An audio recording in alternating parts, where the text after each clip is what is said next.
Hello, everybody. James here, WSI. My guest this week, or this whenever it is.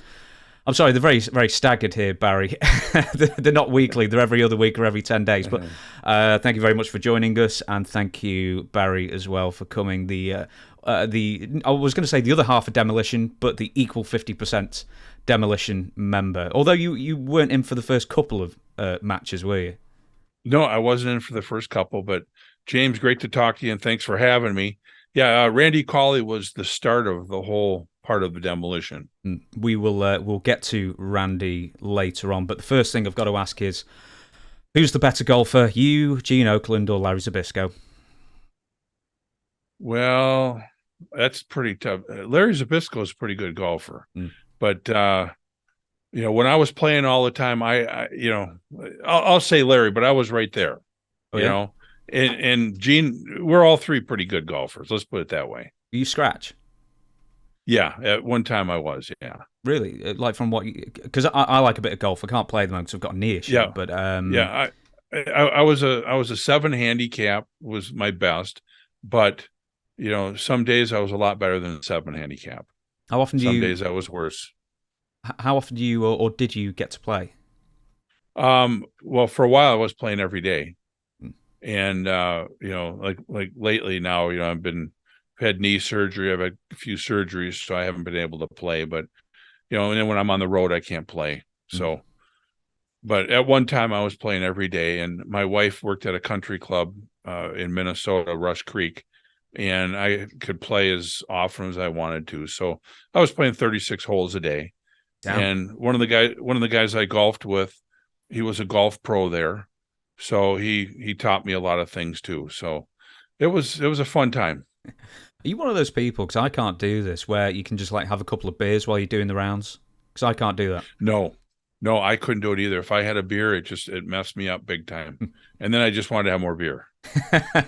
It'd be like, oh, yeah, hole one. No, forget it. We're near the Yeah. we're near the country club. Quickly as well, I wanted to ask you this: is it true that WCW used to hold annual golf tournaments? Boy, I don't know. I wasn't there then when they did that. I thought this was in the late '90s because I remember Larry bragging about the company golf tournament sometimes, even on commentary. He'd mention it. Well, maybe it was the office people and not the jabronis down below the office. Who knows? Who But I knows? got I got a good golf story though. Yeah, I tell me. tell it. Yeah. So I fly into Tampa, and Bobby Heenan picks me up, and he says, "Hey Barry, we're gonna go golfing today." And I said, "Okay." Who we're golfing with? Well, I met Gene Okerlund and then Pat Patterson's partner Louie. So we all go to this country club. So on the way there, we're meeting Louie and Gene at the golf course, and Bobby says, "Oh, we got to stop and get some beer." So he's got this Mercedes Benz. We drive up, pull up to the liquor store, come out of the liquor store with a couple cases of beer, and we walk out, and the keys are locked in the car.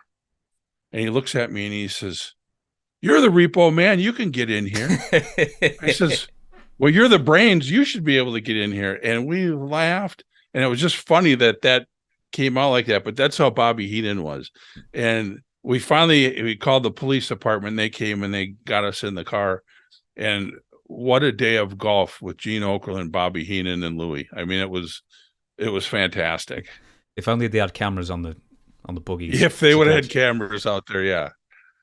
We are. And I'm going to apologise to you now. Some of these questions I'm sure you've heard quite a few times before, but we're reaching a big old audience, so hopefully a lot of people won't know these stories. Some of them you'll have hopefully never got before, and a lot of these are from fans as well. But before get to some of the fan questions, you are part of the Minnesota crew. Of all the guys I don't understand how. What was it? 6 of you managed to come out of one high school, like big names. Boy, I don't know. There's a lot. I don't know what the count is, but there's a lot. Shall I? Well, I'll test your brain. Go on. How many out of the same high school? No, okay, so the same high school. Okay. Yeah. How many? And the names. John Nord, Brady Boone, Hmm. Tom Zink, me, Rick Rude, um, who else from the same high school? Kurt Hennig, um, There's probably a couple more. Is someone shouting names at you now? No, I think that's it from Robbinsdale High School. I had one more name, but it might be wrong. Nikita? Nikita, yeah. How did I forget Nikita? Of all the wrestlers who came out the same high school, I don't know what they were feeding you guys, but some sort of like wrestling brain food, every day at the canteen. But of all those guys I mentioned or you mentioned, were you actually friends with them in school? Yes, every one of them. Mm-hmm. Yeah. In fact, Nikita grew up about 6 blocks from me, and we used to play, baseball and played football in high school together. And Rick Rude grew up 2 or 3 blocks from me, and as kids we all grew up together. And all of us, we all grew up together. Tom Zink, we were on the same baseball team growing up. John Nord, knew him forever, best friends. So yeah, all these guys, we all grew up together, but we all had different friends too. And, it wasn't like we all hung around together all the time. So what was it genuinely that sort of led so many people to wrestling? Was it, I can't even think of this list, who actually got into wrestling first, and did they encourage other people to do it? Yeah, I think, Kurt Hennig was the first one. And, his dad was Larry the Axe Hennig. So we all watched wrestling because Kurt was our friend and his dad was in wrestling. And the AWA with Vern Gagne and Nick Bockwinkel, Larry Hennig, all these guys there was real big around Minneapolis. So we all watched it, and it was because of it's Kurt's dad out there. And, I used to train at the gym with Kurt. We were training partners. And I used to always say to Kurt, when are you going to get into wrestling? And he says, I don't want to get into wrestling. And I knew he was going to get in, but he wanted to get bigger and, look more like a professional wrestler. And then finally one day he says, Barry, I can't train with you anymore. I'm going to Vern's camp. And that was kind of the start of one of us guys getting into wrestling. And all the rest of us, never really even thought about getting into wrestling. But Hawk and Animal and Rick Rude and myself, we all worked at a bar, and we were all weightlifters, big guys. And Eddie Sharkey was a bartender at Grandma B's where we used to work. And every night we'd throw people out of the bar, and there was fights every night. And, at 2:00 in the morning after work was done, we'd all sit around and have a couple of beers. And finally, Eddie says one day, I'm going to get you guys into professional wrestling. And we kind of laughed about it, but we all, in the back of our minds really wanted to, because Kurt was already getting in, and it was just kind of neat to do, but we never thought we'd even have an opportunity to get in. So Eddie says, hey, I'm going to start a camp. And it was us 4 in the camp, and it was in a church basement with a terrible boxing ring with nails sticking up out of the floor. I mean, it was brutal. And that's how we all got started. And Eddie never smartened us up to wrestling. We all believed wrestling was the real thing. And you knew by watching it that some of it wasn't, but you didn't really know. So when we got in the ring, we beat the hell out of each other. I mean, every day after camp, we'd look at each other and go, why are we doing this to each other? Why don't we just lay off a little bit, So now we weren't laying punches in so hard and this and that. And then it got easier in the camp. And then finally Eddie brought in a couple other pro wrestlers that we wrestled. And it was like, holy cow, this is what it's like, and that's how we learned. How come Eddie did this for you? Was he getting like a percentage of future contracts, or did you pay him a fee or something? Paid him a fee, and he just loved the business, and he had some great connections. One of the first things he did when we were in the bar working, he brought in Ole Anderson. So Ole came in. Everybody knew Ole because he was the Minnesota Wrecking Crew. And he came in, introduced himself to us, and he says, well, one day I'll get you guys down to Atlanta on WTBS TV. And, we were all excited, but, you didn't think it was going to happen. And then, about 2 months into our camp and everything, Ole called and said he wanted to bring Animal, who was Joe Laurinaitis, he wanted to bring him in for a week to work. So Joe was the first one to get out of camp. He got down to Charlotte, North Carolina, a few other places, and his first match. And now back then, Joe was about 300 pounds in shape and was a monster. And we're all young and full of piss and vinegar. He goes down there and he thinks he's going to be squashing all these guys and everything. His first match he has with Johnny Weaver, who was probably 60 years old back then. And Joe lost to Johnny Weaver in about 30 seconds with the sleeper hold. So after about a week, Joe was a little bit disappointed. And he comes back to camp and we're all excited for him. How was it? He goes, can you believe it? I got beat by frickin' Johnny Weaver. He's 100 years old and put the sleeper on me. I'm 3 times the size of him. So he learned what the business was like, and Ole was testing him to make sure that, Joe would do anything he wanted to do. And then, Rick went someplace, and then I ended up going to Hawaii and everything. But that was Eddie Sharkey who got us all into the business. Now I'm going to ask 2 questions. You've got to give us the true answer. Who was the strongest, and who was the biggest badass out of you, the Road Warriors, Rick Rude, that initial core group? Well, everybody was strong in their different ways. I was the strongest weightlifter. Any records? What are your record lifts, Sam? I had a 777 squat. I had an 805 deadlift, and I was going for a 600 bench. On my 3rd rep, I tore my pec at 545, which was really easy. But at that time, I was doing about 550, 560. And the biggest badass, I suppose, well, between Rick Rude and Mike Hagstrand Hawk, those two, they were badasses in their own way. It's hard to say who was the one, but neither of them were scared of nobody or anything. They didn't care if they were going to get beat up. They didn't care what was going to happen. They loved to fight. And that was the 2 worst things that you could go against, was somebody who didn't care if they lost or loved to fight. You know what I mean? So that's kind of how it was. Joe was a big, strong teddy bear. With Rude and Hawk, who would more often sort of, I don't know, who would be the first out of those 2 to maybe stop a fight at Grandma B's, or anything, just get involved essentially? Well, all of us would get involved, and if one guy was in a fight, it'd be 4 of us. That's just how it was. No matter what would happen. But at Grandma B's, it was always, please will you leave, to the customer, you have to leave the bar. You're out of control. We would really like you to leave. And then I'm going to give you one more chance. You have to leave. Next thing you know, there's 4 guys on you, and boom, they're out the door.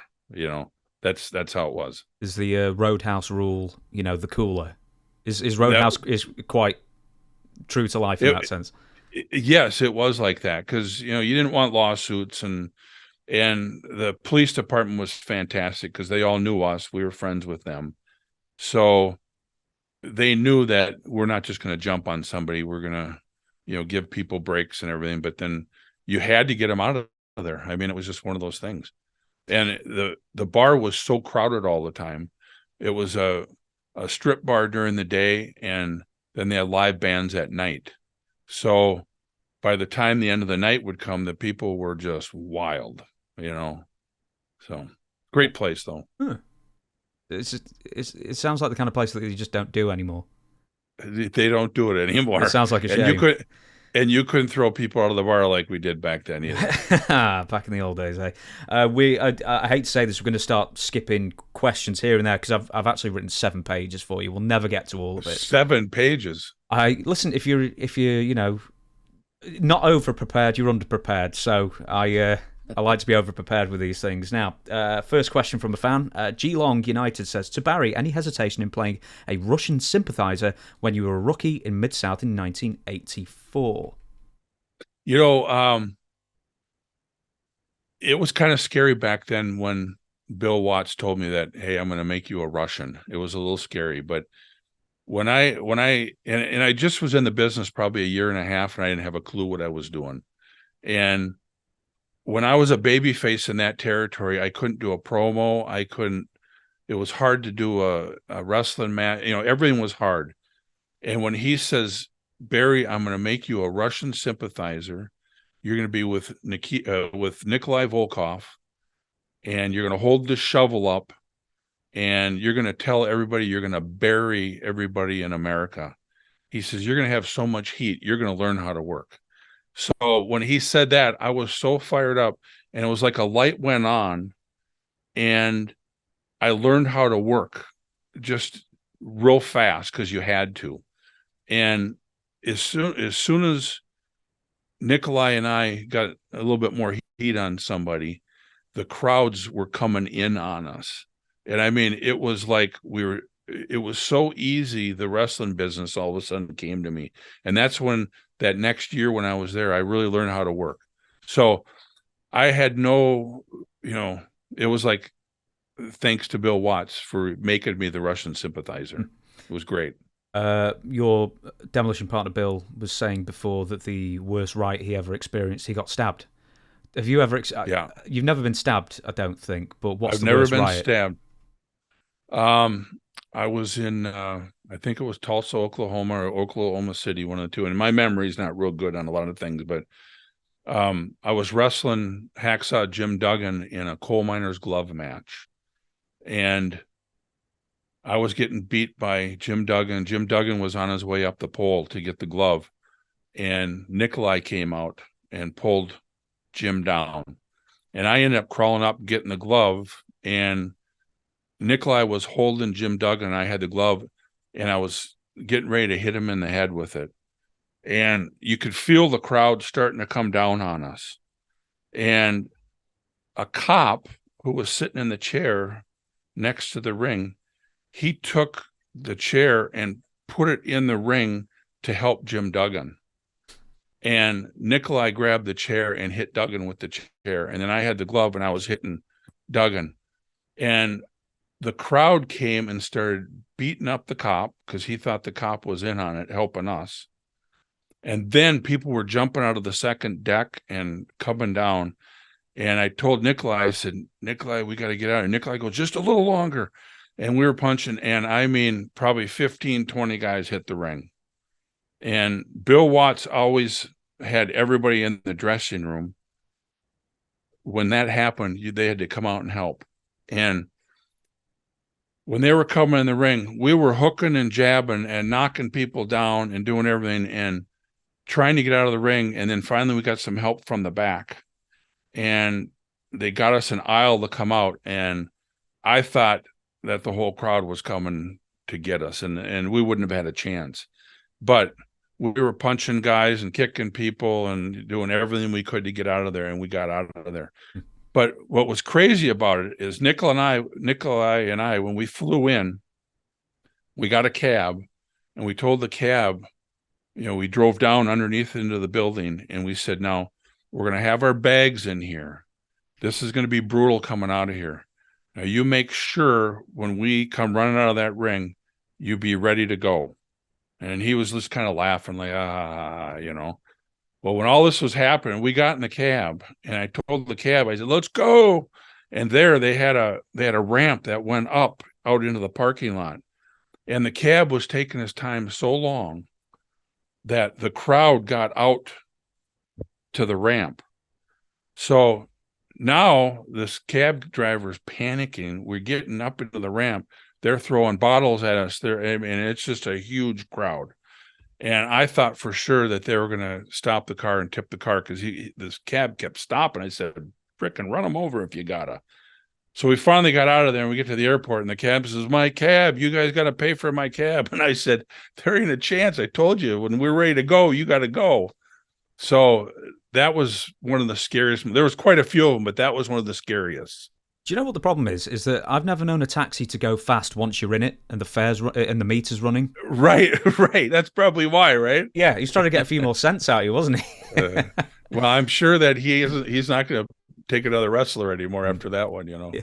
With that being said, when you become the Russian sympathizer, did you ever think of like getting like overly into the character? You know, like Nikita Koloff did. You know, like or Ivan did. You know, getting the sickle tattoo or learning Russian or anything like that. Did you ever think of going that far? No, you know, because that wasn't what I was all about. You know, I I was a Russian, you know, I was an American who liked Russians and hated Americans, and that was the character. So being still an American and liking Russians was even more heat. I didn't have to do any more. I mean, it was rough, you know. And then once I left Louisiana and I got to Florida Championship Wrestling, Jim the Anvil Neidhart was my partner, and then he became like what I was, a Russian sympathizer. So we both were Russian sympathizers, and the heat just kept, you know, it was even worse down in Florida. And then we had the Cuban Assassin was our manager. So yeah, we didn't have to do anything else but just be that sympathizer, and that was the heat. Was Dutch booking at that time when Dutch was booking then, and he was a great booker too. I'm just trying to think, a red-headed Russian sympathizer with a big long beard as well. That seems so weird. Yeah, but it was funny when we first started, he didn't have the beard. And then, of course he didn't. No, and then you know, we were having a few beers one night, and he says, Barry, he says, I got to do something to. I said, grow out your beard. I said, get it really long, you know, and like a Billy Goat's gruff, you know. And so he grew it out, and that's what he had the rest of his career. He had that beard. Sorry, so you're saying that you are taking credit for the Devil's goatee? I am taking 100% credit for that goatee, and I love Jim Neidhart. We were really good friends. Do you know? I was going to say, why don't we deviate from the script and let's just tell some Jim Neidhart stories? Oh my gosh, there's a lot of them you can't tell, but Jim was just, you know, I was in a hotel room down there, and that's where I lived. And Jim had a house, and he was married with 2 kids, and his wife and kids went up to Canada to stay with Stu for a while. So Jim says, well, come on and move in with me. So we were traveling together and everything, and I'd be sleeping at night, and all of a sudden I'd hear this, you know, I thought, what the hell is going on? I'd get up, and Jim would be in the garage, and he's got 500 pounds on the bench, and he's benching 500 pounds at 3:00 in the morning. I thought, Jim, what are you doing? He says, well, I can't sleep. Well, he didn't even have to warm up, and he's doing, you know, 450 or 500 pounds. I couldn't believe it. He was an animal. And you know, we'd go to the towns, and on the way back, we'd have our fishing rods. We'd go fishing all night long. I couldn't keep up with him, but he was the greatest guy in the world. Oh man, I love Jim. I asked this Bill before because I also used to do a podcast with Don Morocco, and Don always used to tell the story that Jim Neidhart was always on the hunt for a civilized Bloody Mary. That's true. That's true. Yeah, he liked his Bloody Marys. But another story with Jim, we were, and he loved his family. Middle of the night, I hear him just screaming in the phone, and he's yelling, Stu, I want my family back. And Stu was on the other line saying, no, I'm keeping my girls up here in Canada, you know. And Jim would get so mad, and he'd hang up the phone. He said, Barry, he says, I want my wife and my kids back here, and Stu's not letting them go. He's having such a good time with them. And, you know, finally they came back and I moved out. But, you know, he used to just scream at Stu. Oh, man. It's probably because he was deaf. Yeah, maybe. I don't know. Right, so back to the thing. And Old Lady has written in and says, how did you get along with Uncle Ivan? Oh, I loved Uncle Ivan. You know, and you're going to hear me saying I love these guys for, you know, a lot of them, but Uncle Ivan, you know, we traveled together, we did everything together, and he was the one guy who, you know, every territory you go in, you think you know how to wrestle. You think you're really great. Well, when I got with Ivan up in Charlotte, I thought I knew how to wrestle until I was partners with him. He taught me so much, and that was the part of my career where all of a sudden everything really turned around, and I really could start wrestling after I'd been with him. So he was a great trainer, and he was just a great guy. I loved Uncle Ivan. It was hard leaving him and Nikita when I went up to New York. Well, I'll bring that up very soon, in fact, actually. But with Uncle Ivan, Ivan Koloff, I've always said, and I said to Bill just before as well, he is, along with Demolition and a couple of other guys, like the most glaring omission from the WWE Hall of Fame. And I always wonder why Ivan's never been inducted. I mean, he's a former champion, 30-odd, 40-odd years in the business, working at a top level. And I'm always wondering how come he never has been asked, or his family's not been asked. I don't know. Up there they have a booking committee, and there's probably 10 people in the committee, and they all talk about it. And Vince has the final say on everything. So there's got to be some kind of heat somewhere, or there's got to be something, just like with us, somehow there's got to be some kind of heat. And that's why you're not in it. Because if you're not going to make them money, and if something happened along there where you burn some bridges with somebody, you're never going to be in the Hall of Fame. And I'm sure that's kind of what it is with Ivan too. He did something that offended somebody, or did something wrong.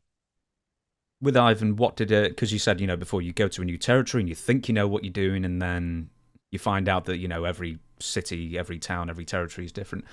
So how did Ivan guide you in that sense? Well, just the way you did things in the ring. He really taught you, getting down on the mat and getting in the heat with somebody if it's too much heat, if it's different moves, and more on. He taught me what to do for who I am.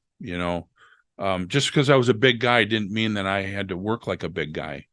He helped me really turn into a regular wrestler, along with being a big guy. And it really clicked with me that, just because you're big, you should probably take more bumps than other people, where everybody always taught you, don't take bumps because you're big. Well, when a baby face makes his comeback, and he comes back and he drop kicks you, and you start taking bumps for him, that's when you really get the people. And then when you cheat to win, then it means more. You're this big, huge guy that's cheating with a smaller guy to beat him. It even gives you more heat. So that's kind of the stuff, he taught me. And when I got to be partners with Bill kind of taught me that same thing too. They were from the same school, and it really clicked when Ivan showed me that. So all the matches I had way before that, I thought I knew everything, and then I get with Ivan, it was like I was a rookie again. And then when I got with Bill, then I was a rookie again. And it's just like you'll learn so much with all these different veterans. Quickly on Nikita Koloff, who did he kill the worst with that sickle? What do you mean? Like the clothesline? Who did he just take someone's head off with? I mean, everybody's, but you mean in real life? You mean yeah, working wise? With working wise, Nikita Koloff would give him the old sickle, the clothesline. But everyone who I've spoke to has said, man, he just killed people with that clothesline. Gosh, I was with him, so I didn't know that he, really killed all these people. But we didn't hear, that part of it. So, but he clotheslined a lot of guys. I think the Mulkey brothers. I don't know if you ever heard of the Mulkey. Yeah, they loved it though. They were asking for more, weren't they? I think Nikita giving them the sickle and them doing double back flips and going out of the ring probably got them the most. Probably hit them the hardest. Now, we're going to move on. Oh, me and my glasses, I'm not myself. Michael Street asks, did Barry think Tully Blanchard's chair shot that gave him a concussion was intentional? Well, I think what it was, it was intentional, but not intentional to hurt me. You know what I mean? I think it was a big match, and you get excited over different things, and it's on camera.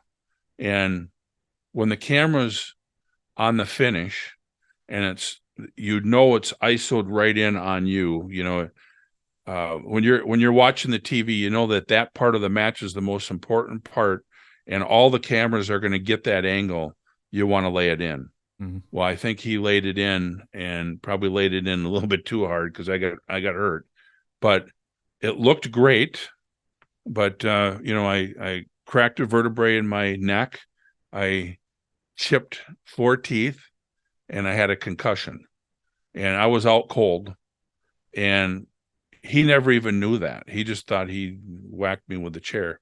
Well, I was laying there, and I remember Bill hit me in the face going, "Hey, we got to get out of the ring. The match is over." And I'm looking at him. I thought, what the hell is going on? I was out cold, and I got up, and my jaw was killing me. I mean, I was hurt, and Bill got me out of the ring, and we came back, and I remember Vince looking at me going, "Holy shit, that was a hell of a match," and all that. And back then, I didn't want to tell people I was hurt or anything because, if you end up taking days off, somebody else comes in your position, and we were the top dogs at the time.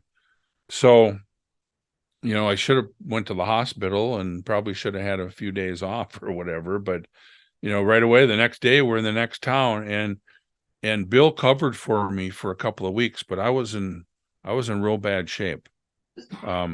And I didn't tell my wife, not for a long time, because she would have made me come home right away, But I ended up getting over it.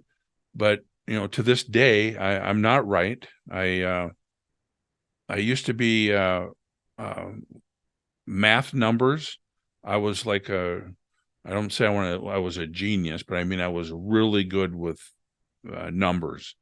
You could ask me anything, and I could come up with whatever it would be. And I can hardly remember phone numbers now. Anything with numbers, it's bad. And you asked me about different things that go on. I could remember them, but I can't remember them.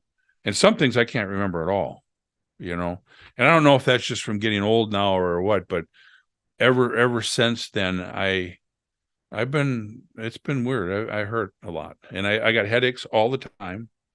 My neck's bad. I'm a mess.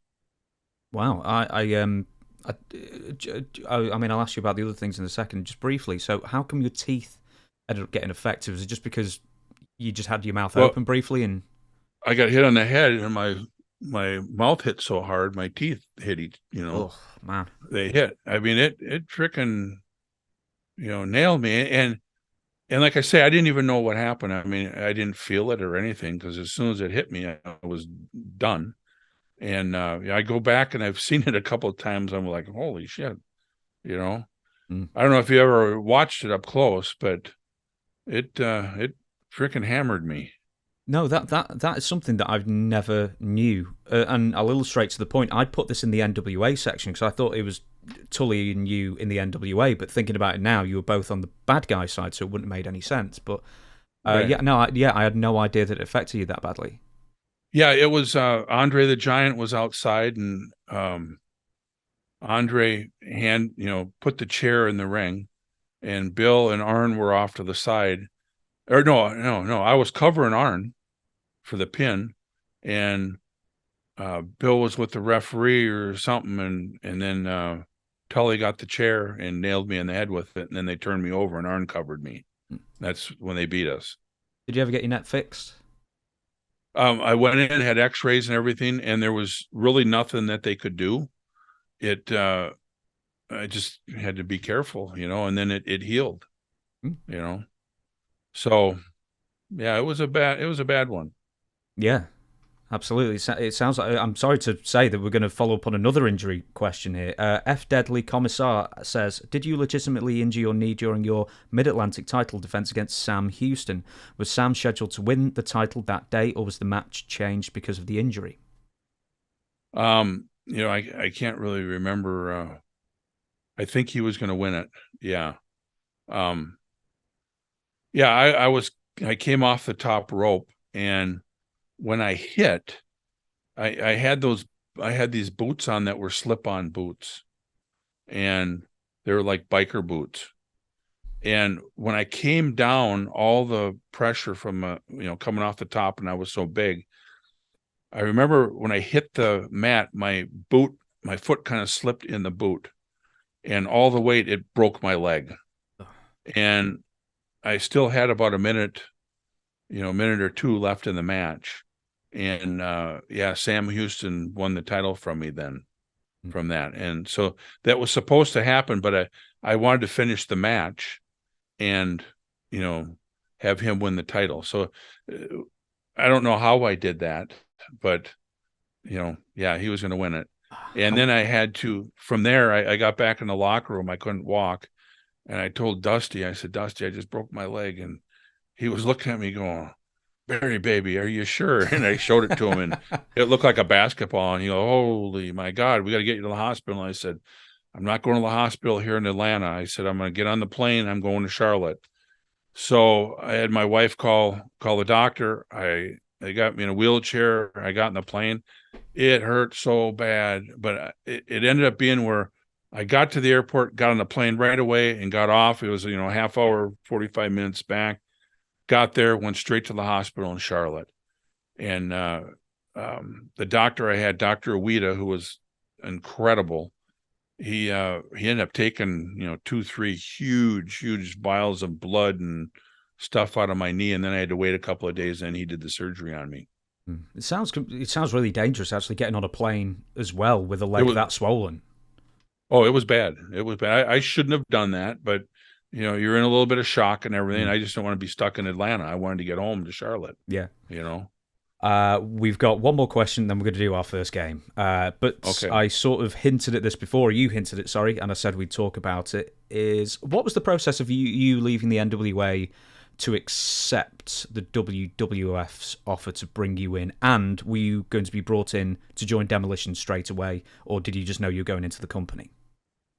Well, my dream was always to get to the WWF, but I was really happy in the NWA, in Crockett Promotions, because I had all my friends there. I loved it. It was top-notch wrestling. Every night, you're in sellout crowds everywhere, good paydays, everything. And Ivan and I were working an angle with the Rock and Roll Express, and the matches were phenomenal. And we did hour-long matches with these guys every night all over, and we really built this for the Great American Bash, or whatever the big show was. So I was all excited to be in that match, me and Ivan against the Rock and Roll Express. And about a week before the match, Dusty came up to me and says, Barry, we're going to take you out of the match. We're going to put Nikita in there, and you're going to have a match with Sam Houston. And I told Dusty, I said, Dusty, that's not fair. It's ridiculous. I've worked the whole angle, me and Ivan. And Dusty says, yeah, but you three interlock, and you're the 6-man champions, and anybody can wrestle anybody. I said, yeah, but that's not the point. I built this up with Ivan in every town, everywhere, for this match. That's what it was for. And he says, yeah, this is what Jim wants. He says, you're going to wrestle Sam, but you're going to make the same amount of money that they're going to make in their match. I said, okay, but I said, this isn't right. But I loved working with Sam Houston. So I thought, okay, this is great. We're going to have a great match. Well, we ended up having a great match. Those guys had it was a huge success. So everybody's happy. About a week later, we're doing interviews at the office where we do all the promos, and I get my paycheck. And I look at my check, and I'm going, holy shit, this is a sellout crowd, a huge place. I got paid like $3,500. I can't remember exactly what the name is, or what it was. And I looked over at Ivan. I go, Ivan, I normally don't ask this, but would you get paid? He says, crush, and he knew when I said I got $3,500, and he's looking at his, he got, 15 grand or whatever they got, I don't know what it was. And he goes, Barry, he says, I got a pretty good payday, you know, but I just as soon not say or anything. And I said, those son of a bitches, you know. So excuse my language. No, I don't you're normally fine. swear. But this was in my career, this was what everybody has taught me, that promoters are scum of the earth. They steal from you, they lie from you, they do it. And it all came to that point right there. And I thought to myself, well, what am I going to do? You know, well, Eddie Sharkey always told me, he says, as soon as somebody steals from you or rips you off, he says, you call them on it. But when you go in there, you got to make sure that you're ready to quit, because either you're going to get the money or you're going to have to quit. You're going to have to walk to prove your point. And then you got to be ready for the consequences. So I was on my way in there knowing that I'm going to quit, because they're not going to change their minds. They're going to be the tough guys. Right. Mm-hmm. So Ivan, and I remember Bobby Eaton, and there was a couple other guys in there. They said, Barry, don't go in there. And I said, I said, they just lied to me. I got to figure out why they lied to me. And maybe they just overlooked it. I don't know. So I go into the office, and Dusty's in there sitting at the desk. I knock on the door. I said, Dusty, I got to talk to you. And he looked at me and he knew something was wrong. He goes, Barry, baby. He says, sit down, you know. I said, Dusty, I said, I was promised by you that I was going to make the same amount of money for sacrificing the match with the Rock and Roll Express to have the match with Sam Houston. You promised me I was going to make the same amount of money. I got nothing compared to what Ivan and Nikita got. And he says, well, I don't know anything about that. I don't do the pay. And I says, well, I would like you to find out what happened. He goes, Barry, I'm not going to get involved in this. And I said, Dusty, you're the booker. You got to help me out here. He says, no. He says, you're going to have to talk to Jimmy. And I says, are you sure you want me to talk to Jimmy? He goes, yeah, go in there and talk to Jimmy. By this time now, I'm steaming. I'm ready to freaking murder Jim Crockett. So I don't knock on the door. I open the door. I go in there and I go, Jimmy, what the hell is going on here? And he's looking at me like, what? I said, I was promised I was going to make the same amount of money as those guys. I said, is there a reason why I didn't? And he says, yeah, you didn't deserve that money. You were in a match with Sam Houston. It wasn't the same. I said, but I was promised that I was going to make the same amount of money. And he says, well, who promised you that? And I said, well, Dusty told me. He says, well, I have nothing to do with Dusty. So now I'm thinking to myself, now it's like, all right, yeah. So I looked at Jimmy and I said, Jimmy, I said, right at the moment, I feel like taking you and ripping your head off your shoulders. You know, and at that time, I'm 320 and I'm, you know, in shape and ready to go with anybody. And I said, but you know what? I'm not going to do that. I said, I'm going to ask you one more time. Am I going to get the money or what? I said, you're not going to be a scum promoter like what I've always heard about. He looked at me and he goes, I'm just telling you, you don't deserve the money because you didn't have the match. So I said, well, that's the end of me then. I said, I'm not going to give you a notice or anything. I'm done today. So I walked out of there and I got into where all the interviews are, and everybody looked at me and went, oh, shit, you did it. So I said my goodbyes to everybody, and I felt really terrible, you know, to Ivan and Nikita, but I said, you guys got to understand. They said, yeah, we understand. So I ended up quitting, and I went home. I told the wife, I says, well, you know, we got this house here and everything. I'm going to have to go get a regular job probably. I'll call Japan. I'll go to Japan so I can work there, you know, 10 weeks a year, whatever. It'd be enough to pay for the house and all that. And then I'll get a job around here. So I was at the gym, Ricky Steamboat's gym. And I told Ricky the story, and Ricky goes, yeah, freaking Crockett, you know, he is kind of the scum of the earth, you know. And he says, let me talk to Vince. You know, I'm going to be on the road tomorrow. And then Earl Hebner calls me up and he says, hey, I'm going to talk to my brother Dave, who's the referee up there. He says, we'll talk to Vince. So I'm thinking, you know, I'm done wrestling for a while and all this. Well, about 2 weeks later, all of a sudden there's a call, and it's Vince McMahon. You know, yeah, is this Barry? I said, yeah. He goes, Vince McMahon here. He says, I've been hearing nothing but good things about you, and I've watched you on TV. I'd like you to come up here. I'd like to talk to you. So I said, well, when do you want me? He says, well, tomorrow morning I'll have a flight for you in a limo. And I said, well, I don't know if I could go. You know, I'm just saying this in the back of my mind, but I'm all excited. You know, I said, yeah, I think I could make that, and so I get on there and I go to the office in Connecticut, and I'm with Pat Patterson and a couple other guys and meeting everybody in the office, and then Vince comes in and he's got this little booklet with all these pictures on it, and he says, I want you to sign this non-compete. You can't say anything about what I'm telling you. So I signed it, and he says, what do you think of this? And I said, God, I love it, and it was a picture of the Demolition. Well, when you're in a territory, you don't watch the other wrestling because you're on the road so much, you don't see it. So I never saw Bill and Randy Cawley, and I never even heard of the Demolition before. So Vince says, well, what do you think about it? And I said, I would love to do it. Who am I going to be with? He says, well, you're going to be with Bill Eadie. You know Bill Eadie? And I said, yeah, I met Bill in Atlanta a few times. I don't know him real well. And he says, well, Bill's in Japan right now. When he comes back, I'll meet with him and I'll see if, you're going to work out with him. I said, perfect. So about a week later, Vince called and he says, yeah, Bill really wants you as his partner. He says, why don't we meet up here or, whatever. And so, and I told Vince, I said, Vince, I just need a couple of months off. I need to relax and heal up and train again. And he says, well, let's sign a contract. And why don't you come to a party in Tampa? So it ended up being there. And then that was the start of the whole thing. And that was the Demolition. Yeah, that's amazing. It's almost serendipitous, isn't it? That, you just quit one promotion and that could really put you on the back foot as far as negotiations go. And then all of a sudden you're in a more prominent position than you were before. Well, that's where, I got so many friends in this business. I mean, and, I love every one of the guys. There's not one person that I don't like in this business.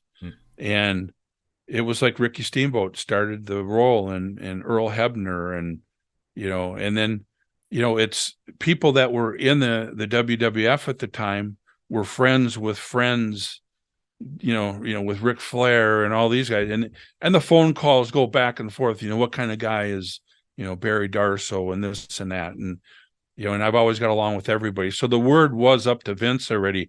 Yeah, you got to hire this guy. And even if it's not Demolition, he'll work up here somewhere, But I'll tell you what was really wild was the first day. So, I got to be a lot closer with Bill because I was with him a lot. Well, I walked in the locker room with Bill and, down in the NWA, Dusty Rhodes, Ric Flair, Harley Race, all these huge stars. Well, I got it up to the WWF, and the first person I meet up there, was Jimmy Superfly Snuka, Paul Orndorff, Hulk Hogan, Andre the Giant. I'm walking in this dressing room, and I'm only like 24, 25 years old. And I'm looking at these guys. I'm the youngest guy in the whole territory, pretty much.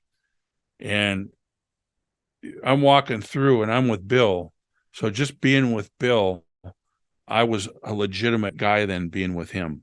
Mm-hmm. If I wouldn't have had Bill with me, it would have been like, yeah, who's this jabroni? You know what I mean? But I already fit right in with all of these people and everything. And I just sat in a corner, shut up and listened to everybody, never said nothing, told anybody what to do or whatever. I was the young boy, listen and learn. And the steps from Bill Watts' territory to Florida Championship Wrestling to being with Ivan, and all of a sudden all that kicked in and I learned so much more up there. It was like a whole nother stepping stone. It was unbelievable, my career. I was going to say, actually, with Ivan, you get to Crockett and then you realize, oh my God, I don't know how to work now. I've got a whole new bunch of things to learn. Yeah. So it's the same thing with WWF as well. Yeah, and that was big time, I mean, I went from big time in, with Bill Watts. I thought this was incredible. I mean, we're at the Dome in New Orleans, and it's huge. We're filling up this place and all these towns. This is huge. And I go to Florida Championship Wrestling, and there's nobody in the buildings. And then all of a sudden, we built it up to where they're all sold out. It's like, no, it's big time there, And then Charlotte, the same thing. Nobody in the buildings, and all of a sudden, everywhere you went, you started filling up these buildings. And it was just like each one you learned and learned and learned, Are you ready for? I've already done this game with Bill. We call it name association. I'm actually going to ask you the same questions as I asked Bill, but I suspect I'm going to get completely different answers. I'm going to give you a sentence, a description, and you tell me the first name that comes to mind, and maybe even a tiny little story with it as well, depending on the question. But the first one is funniest person in the locker room. God, there was a lot of them. Bret Hart was great with all of his cartoons he put on the board. You had to laugh. But when you got Arn Anderson and Black Bart when they'd go at it with each other. But I suppose Bret Hart, every TV he'd come with a new cartoon on the board, and we would just laugh. And some of it was knocks on people, some of it was good stuff, but very good tasteful stuff. But he was incredible. Next one is last man standing at the bar. Oh, geez. Probably John Nord. Really? John would be the last one, probably. Yeah. I'm going to skip those two, and I'm going to go smelliest wrestler. Smelliest wrestler. Holy cow. But I don't even know who that would be. After you're on the road for a while, everybody's kind of smelly. Whoever didn't wash their trunks, but I couldn't name a name on that. That's fine. Most reckless in the ring. Who would just be throwing them punches and kicks like crazy? The Ultimate Warrior. Yeah. It was brutal. Ultimate Warrior might be coming up a little bit later as well, but we'll stick on Warrior for a bit. Did he ever get better at that, protecting? I don't know. I think he did at the end. He probably had so much heat with a lot of the guys for all the potatoes he'd throw. He knocked out my front teeth here in Minneapolis with an elbow. I was hitting him in the corner, and he came back with an elbow and caught me in the teeth. And he was pretty reckless. Yeah. Next one, and there's going to be loads of names, I know. Nicest person in wrestling. The nicest person, Mike Rotundo. He was incredibly nice. I mean, I think Mike Rotundo. Bobby Eaton, What am I going to ask for? Bill had a lot to say about this. Best and worst road agents. Best and worst road agents. Mm-hmm. Best and worst guy. It's hard. I don't know. Chief Strongbow was probably one of the worst, I would think. Rene Goulet was probably one of the nicest, I would think. That's hard. That's hard, Did they have much in the way of road agents in the NWA at that time? Because I know like Grizzly Smith and maybe one or two others, maybe. No, Ernie Ladd or Grizzly Smith, but I suppose they were the road agents. But what's hard for me to say this is because I liked everybody. Even when somebody wasn't very good, I still liked them. So worst and best is hard. Okay. All right, this one might be hard as well. Okay, who's the most miserable wrestler to be around? Like, always had a frown on, Eeyore the donkey kind of thing. Yeah, I don't. I'm kind of a boring guy. Don't worry. Know. I mean, like I said, I never really thought of that stuff. So, I don't know. That's okay. I'll move on. Who turned up most late to shows most often? Most late to shows. Well, you're killing me with these questions. I just worried about us. I didn't really see everybody else, Yeah, I don't know who would be late all the time. Okay. Heaviest smoker? Pot? No, just regular. Cigarette. Or cigarette. Well, either or. There was a lot of guys that smoked a lot of weed that were doing it all the time, but smoking cigarettes, I don't even know who smoked cigarettes. Well, who smokes all the weed then? Well, I probably shouldn't even say. No, all right, then that's fine. Don't worry. Yeah. Let me think what I'm going to ask you next. The most memorable thing you saw happen on an aeroplane? The most memorable thing. Mm. Okay, we were all on a plane, um, the whole crew, and everybody's got their aisle seats or their window seats. And usually the minute you get on the plane, because nobody slept, everybody's out cold. Well, Kurt Hennig was in first class, and he looked at me and he kind of gave me the smile, and I thought, okay, what's Kurt gonna do? Well, there was this flight attendant that was just, she'd walk through and she'd hit everybody, wake everybody up, and just a miserable flight attendant. So she must have did something to Kurt up in first class. So Kurt goes up into the bin up there and he gets this little bottle, and it was called Morning Breeze, and it smelled like poop. So this flight attendant walks up through first class, and Kurt takes that bottle, and I'm watching him up there, and Kurt takes and shoots a bunch of it on the back of her, and you can't smell it right away. It takes 2, 3, 4 minutes to kick in.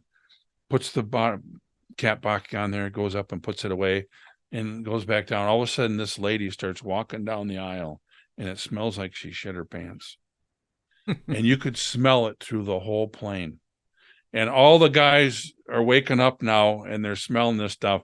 And you could see Kurt looking back like this, smiling, Everybody knew it was Kurt. And this lady was so embarrassed, and she was trying to find out who did it, and nobody would say anything. But it was bad. The whole plane smelled like somebody pooped all over the plane.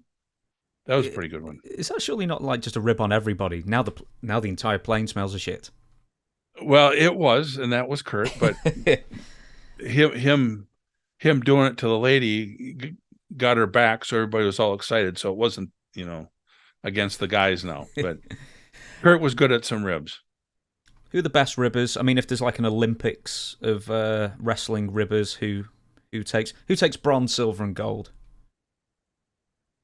Fuji would probably be number one.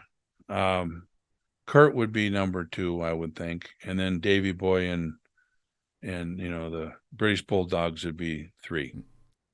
Any examples? You've already given us one with Kurt, but any examples of Fuji and the Bulldogs?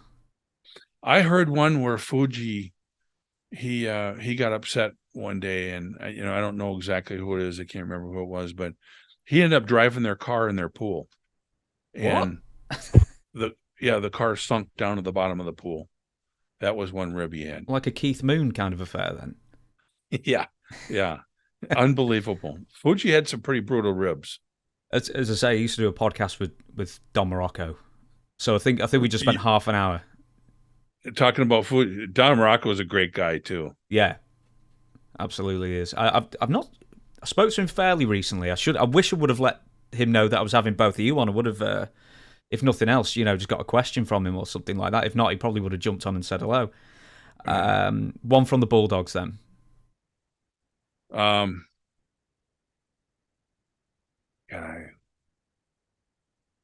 Well, I think it was the Bulldogs who, I don't know whose bag it was, but they chained with a big thick chain their bag to a chair. And so they're in the ring, and we had to rush off to go to the next town. And I can't remember who it was, but they were coming to the plane and had the chain and the chair and their bag. That was the only way to get to the plane, because they didn't have time to cut the chain off or anything. And everybody's in the plane looking at it, going, what the hell's going on? And it was the Bulldogs. Did they actually let him on the plane with the chair? Yeah, they had to throw it in the baggage, yeah. How did they?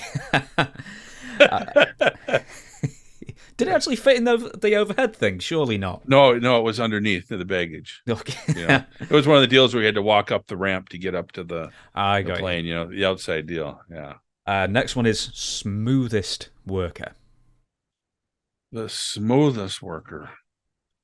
Boy, I tell you, there's a lot of them, but Ricky Steamboat was top notch like that. He was very smooth. Rick Martel, yeah, there's so many of them, The okay, this might be a more difficult one. The greatest wrestler who never made it to the top of the business. He seemed to have it all, but just never seemed to just ever do any main events or get close to it. Brad Armstrong. I knew you'd say that. He was freaking unbelievable. Smooth, good, incredible body, Do you know, as soon as I said it, I knew you'd say that because everyone says Brad. And the other thing that everyone says Brad for is the funniest person in the locker room as well. Yeah, he was great, but as a worker, he could do anything with anybody. And I don't know why he didn't really get the big break. And maybe it was because he was so good, he could get everybody else over. And maybe that's why, Yeah. What I hear is from people, from the many people who said Brad, is that he can never translate his personality off screen to on screen. That could be. But there's always a position for somebody who's great. Mm-hmm. I mean, Vince McMahon was so good with creating characters and his group of guys. You could have created something for Brad, if they wanted to. So that's where there had to be some heat somewhere or something. It's like, why would we do something for Brad? You know what I mean? There's somebody. He did something to somebody, ribbed somebody, or did something, and they said, "Yeah, screw him," because you can't have a worker that's good that you can't make money off of them. Next one, best jobber. Best jobber. Do you prefer because some people I talk to prefer jobber, some people prefer enhancement talent. I don't know where on the spectrum I should be referring them to. Well, what's funny is everybody in this business is a jobber sometime. Mm-hmm. So to me, a jobber is great. I've done jobs for people. I was a jobber. Everybody's a jobber. But I tell you, Barry Horowitz, he's a top-notch jobber. He could be a lot more than that. Looks good. He's a professional. He does jobs for people and gets people over. And to me, that's a great word, being a jobber, because without the jobbers, there wasn't the top guys. Mm-hmm. Because, Barry could handle himself and Barry could win if he wanted to win against a lot of guys. And people don't know that, Yeah, I think he had a decent amateur career, didn't he? Yeah, he did. He could take care of some pretty big guys if he wanted to. Mm-hmm. So to me, that is a top jobber, Great guy. Next one, best payoff man and best payoff. Best payoff man, they could always use better, mm-hmm. But I'll tell you,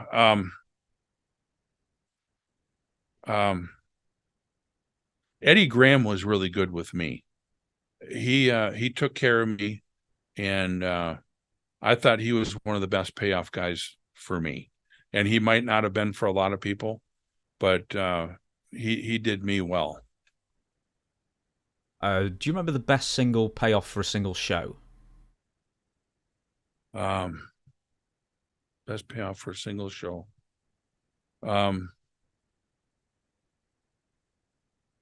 Yeah, I suppose for Crockett, I think my best payoff was probably about $5,000 for a single show. So like Starcade, or been one of the big shows? Yeah, it should have been 10, but was half that. It always should be double what they give you. Well, as Dutch says, sorry, no, please, no, carry on. It's like all the promoters. That's how they make money, is they give you less, so they make more. So that's their job. And if you can, dicker with them or do whatever to get an extra 1,000 out of them, you got to do it. But most of them are pretty stiff with what they give you. They need their big house and their big car and their boat. They don't want to give that away. A fine lesson for now and then, and always bicker for more. Right. I've got. So what Dutch say? I'm trying to think what he said now. I've already lost it. He always used to say it was the rule of thirds: one for the running costs, 1/3 for the boys, and 1/3 for the promoter. But that was always in theory. Yeah. Yeah, exactly. Yeah, 1/3 of what It was they're more, telling you they're bringing in. yeah, it's more like 95, 95 and 5. It's more Mm. like that.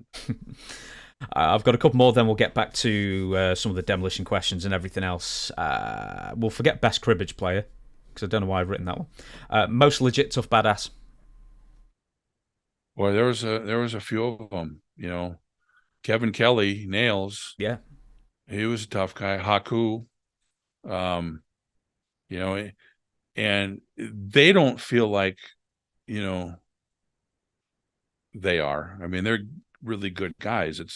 But I think that's kind of what's, the guys think, um, um, well, those two guys are what I have in mind, and you couldn't ask for two more gentlemen and gentle giants than those two guys too.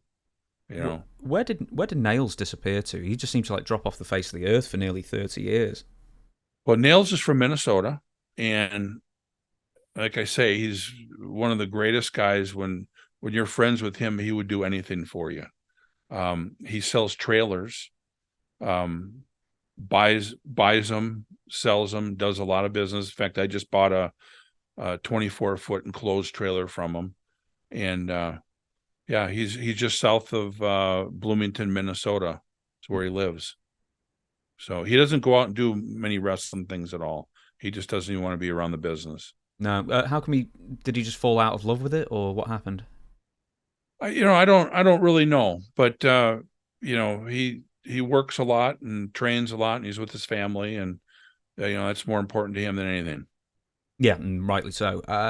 This is a question for later on down the line, but someone wrote in and said you were one of the people who broke up the heated discussion, shall we say, between Nails and Vince McMahon. Is that true?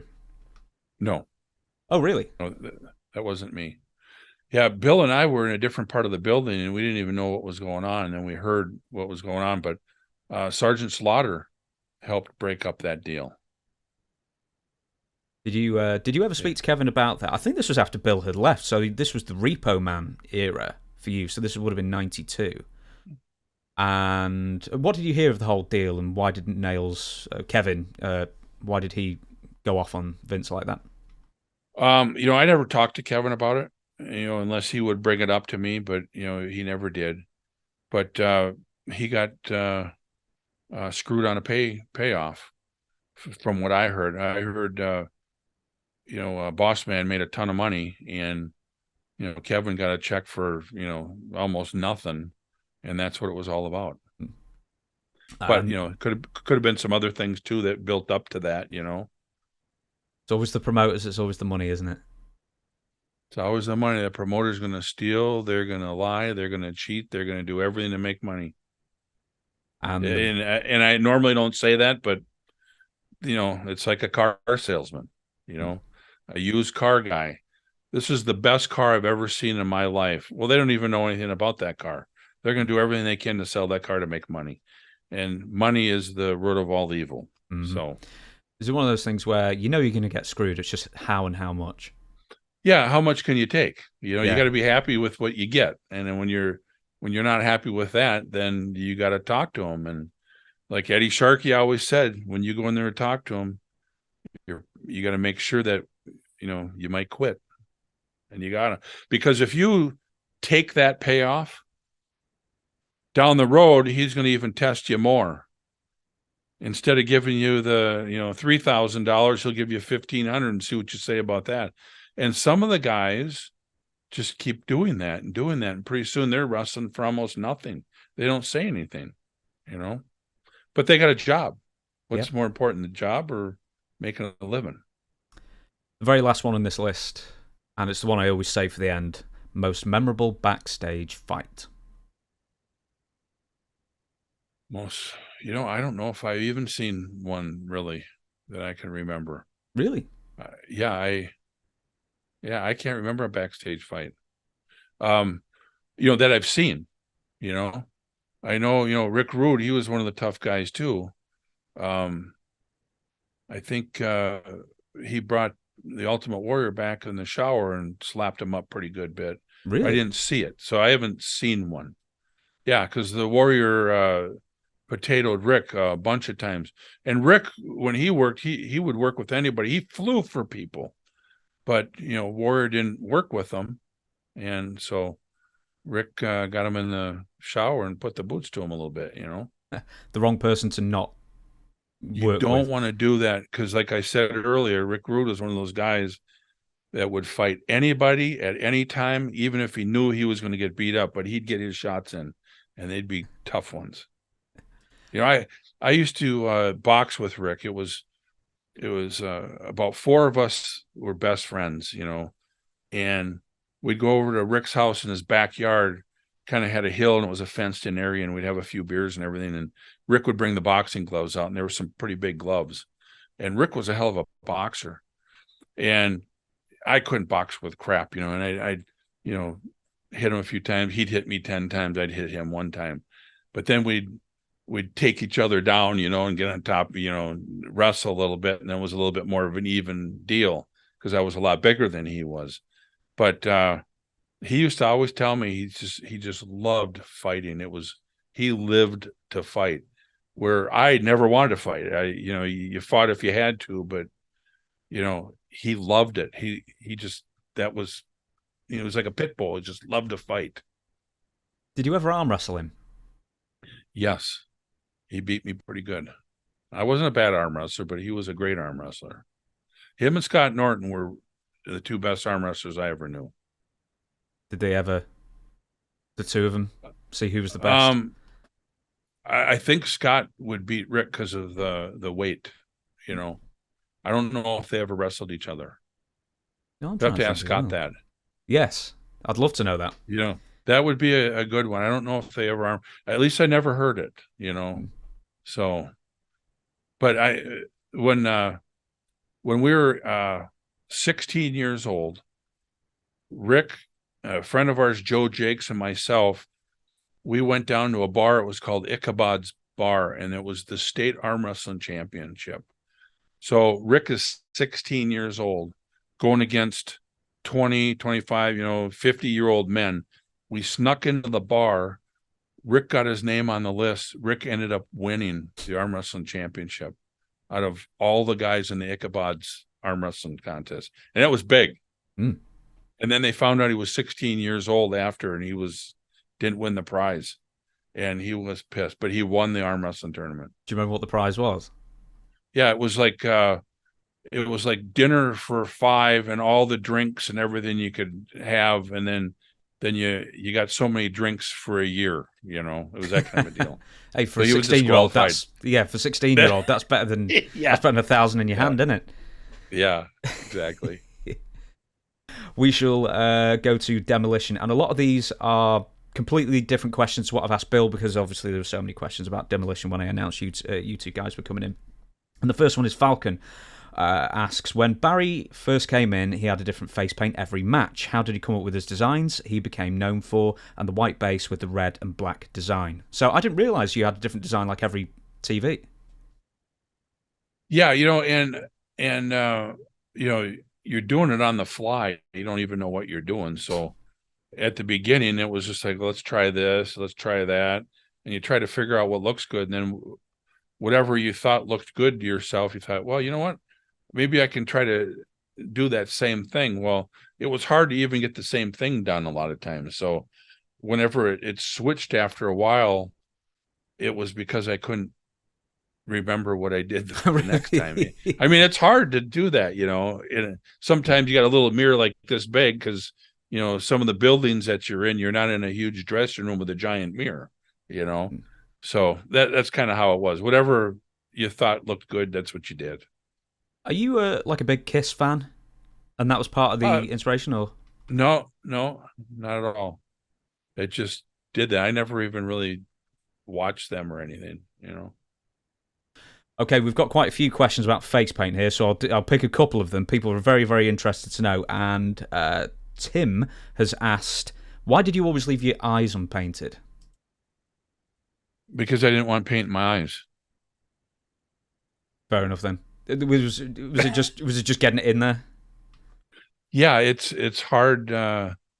somebody gives you a headlock or something and it wipes off and goes in your eyes. So, I just kept it away from my eyes, and I didn't want, and I think maybe one time I had it too close to my eyes and it got in there, and then the whole time so I just kind of kept it away from the eyes. I didn't ask you this before, but what was the original inspiration for like the first design you ever did? The first, it was just, they wanted face paint, and I never seen anybody with face paint or anything, so I didn't know what to do. So I just thought, putting different designs, with, like lightning bolts kind of deal is how I was looking at it. That was kind of what my design was a lightning bolt. This isn't face paint based, but Brando Lee wanted to know, did Vince make you wear your elbow pad over your bicep to cover the tattoo that you had as Crusher Khrushchev, or was it your idea?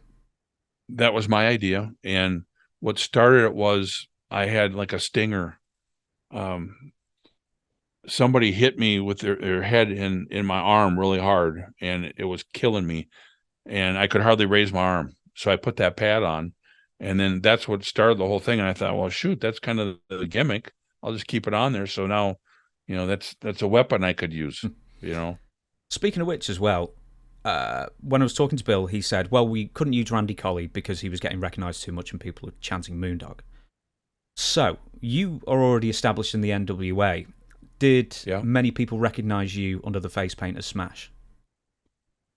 Nobody ever said, hey, is that Crusher Khrushchev? I never heard. Really? That's crazy. Not one person. Yeah. And I think what it was, it was so divided, the NWA and the WWF.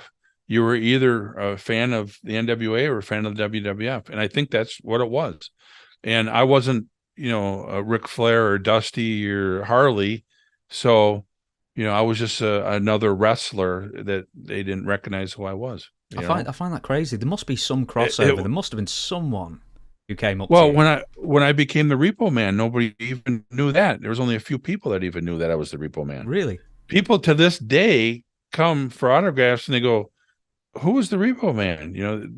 They still don't even know I was the Repo Man. So, yeah. We'll be getting to the Repo Man soon. This is more entrance gear now. So a lot of people are interested in the entrance gear. Wet Bandit Studio says, elaborate on procuring the iconic entrance gear. Whose idea was it? Were they custom made, and was it expensive? It was given to us by the WWF. And I think Bill and Randy kind of helped create what that look was. And, because when I got up there, it was all ready for me to go. So, I suppose between the office and Randy Colley and Bill, that's how it all got created. So basically, you just turn up and there it is. Yeah, and I was so excited. I wasn't going to say a word otherwise. Give it to me, I'll wear it and I'll wrestle. That was it. But Bill probably, Bill and Randy probably came up with the majority of what the look was. Because I know at one time Randy wanted to have fur on the boots, and Bill says, no, we're not going to do that. Were there any other designs that sort of didn't make it past the drawing board in that sense? Do you know? Well, when I was up in the office when I first got there was a whole bunch of different designs, all different looks, and the look that we had was, what the exact look we had wasn't in those pictures. So it was different from what I saw. Next one, Wild Wine asks, to either serious question, where did they get the Demolition gear? Was it from an S&M shop? I don't know where they got it from. I think somebody that they knew made it. But what was funny was somebody stole our arm pads, and Bill and I went to San Francisco, and we went to a shop that was one of those shops and got different arm gear. And it was kind of funny because we were walking in there wondering, what in the heck are we doing? But that's the only place we could find them that were already made. Was it an eye-opener? Was this a specialist, adults-only special interest shop? That's about what it was, yes. And here's Bill, two clean-cut guys, walk in. And that was what was so fun about the gimmick. Lisa Broyles, my question would be, did you guys ever have your luggage searched at an airport? Watching a TSA agent pulling the demolition gear out of a carry-on would be hilarious to witness. We got stopped all the time, and people, would look at it and go, "What's this?" Yeah, and put it on. A lot of times you had to carry the belts we had them so long. They'd take the belts out, they'd put them on, and then they'd take pictures and stuff. And it's like you're sitting there waiting to get on the plane, and here these guys are messing with all your stuff. Yeah, it was hard because we had to carry that on all the time. We couldn't, afford to have it checked in and lose it. So this is the one I'm actually most interested in. Bermondsey Bob says, did the metal rings on the backs of the demolition costumes have any effect on the bumps? Could they feel them on a flat back bump, for example? It's something I've always wondered. No, I never did feel that at all. But the little things that were on our trunks below, the little steel pieces, every once in a while when you hit, you could feel them kind of in your ass cheeks, little steel metal things going, But the big ring, you could never feel that. I find that so weird that you can't feel that because it was substantial. Yeah. Well, we didn't take many bumps either, so. Well, fair enough then. David P. I want to know how it all started for them to be Vince's #1 tag team during their brilliant 80s run, what the plan was. So I think this fella wants to know, at what point did you realise you were going to be the top dogs?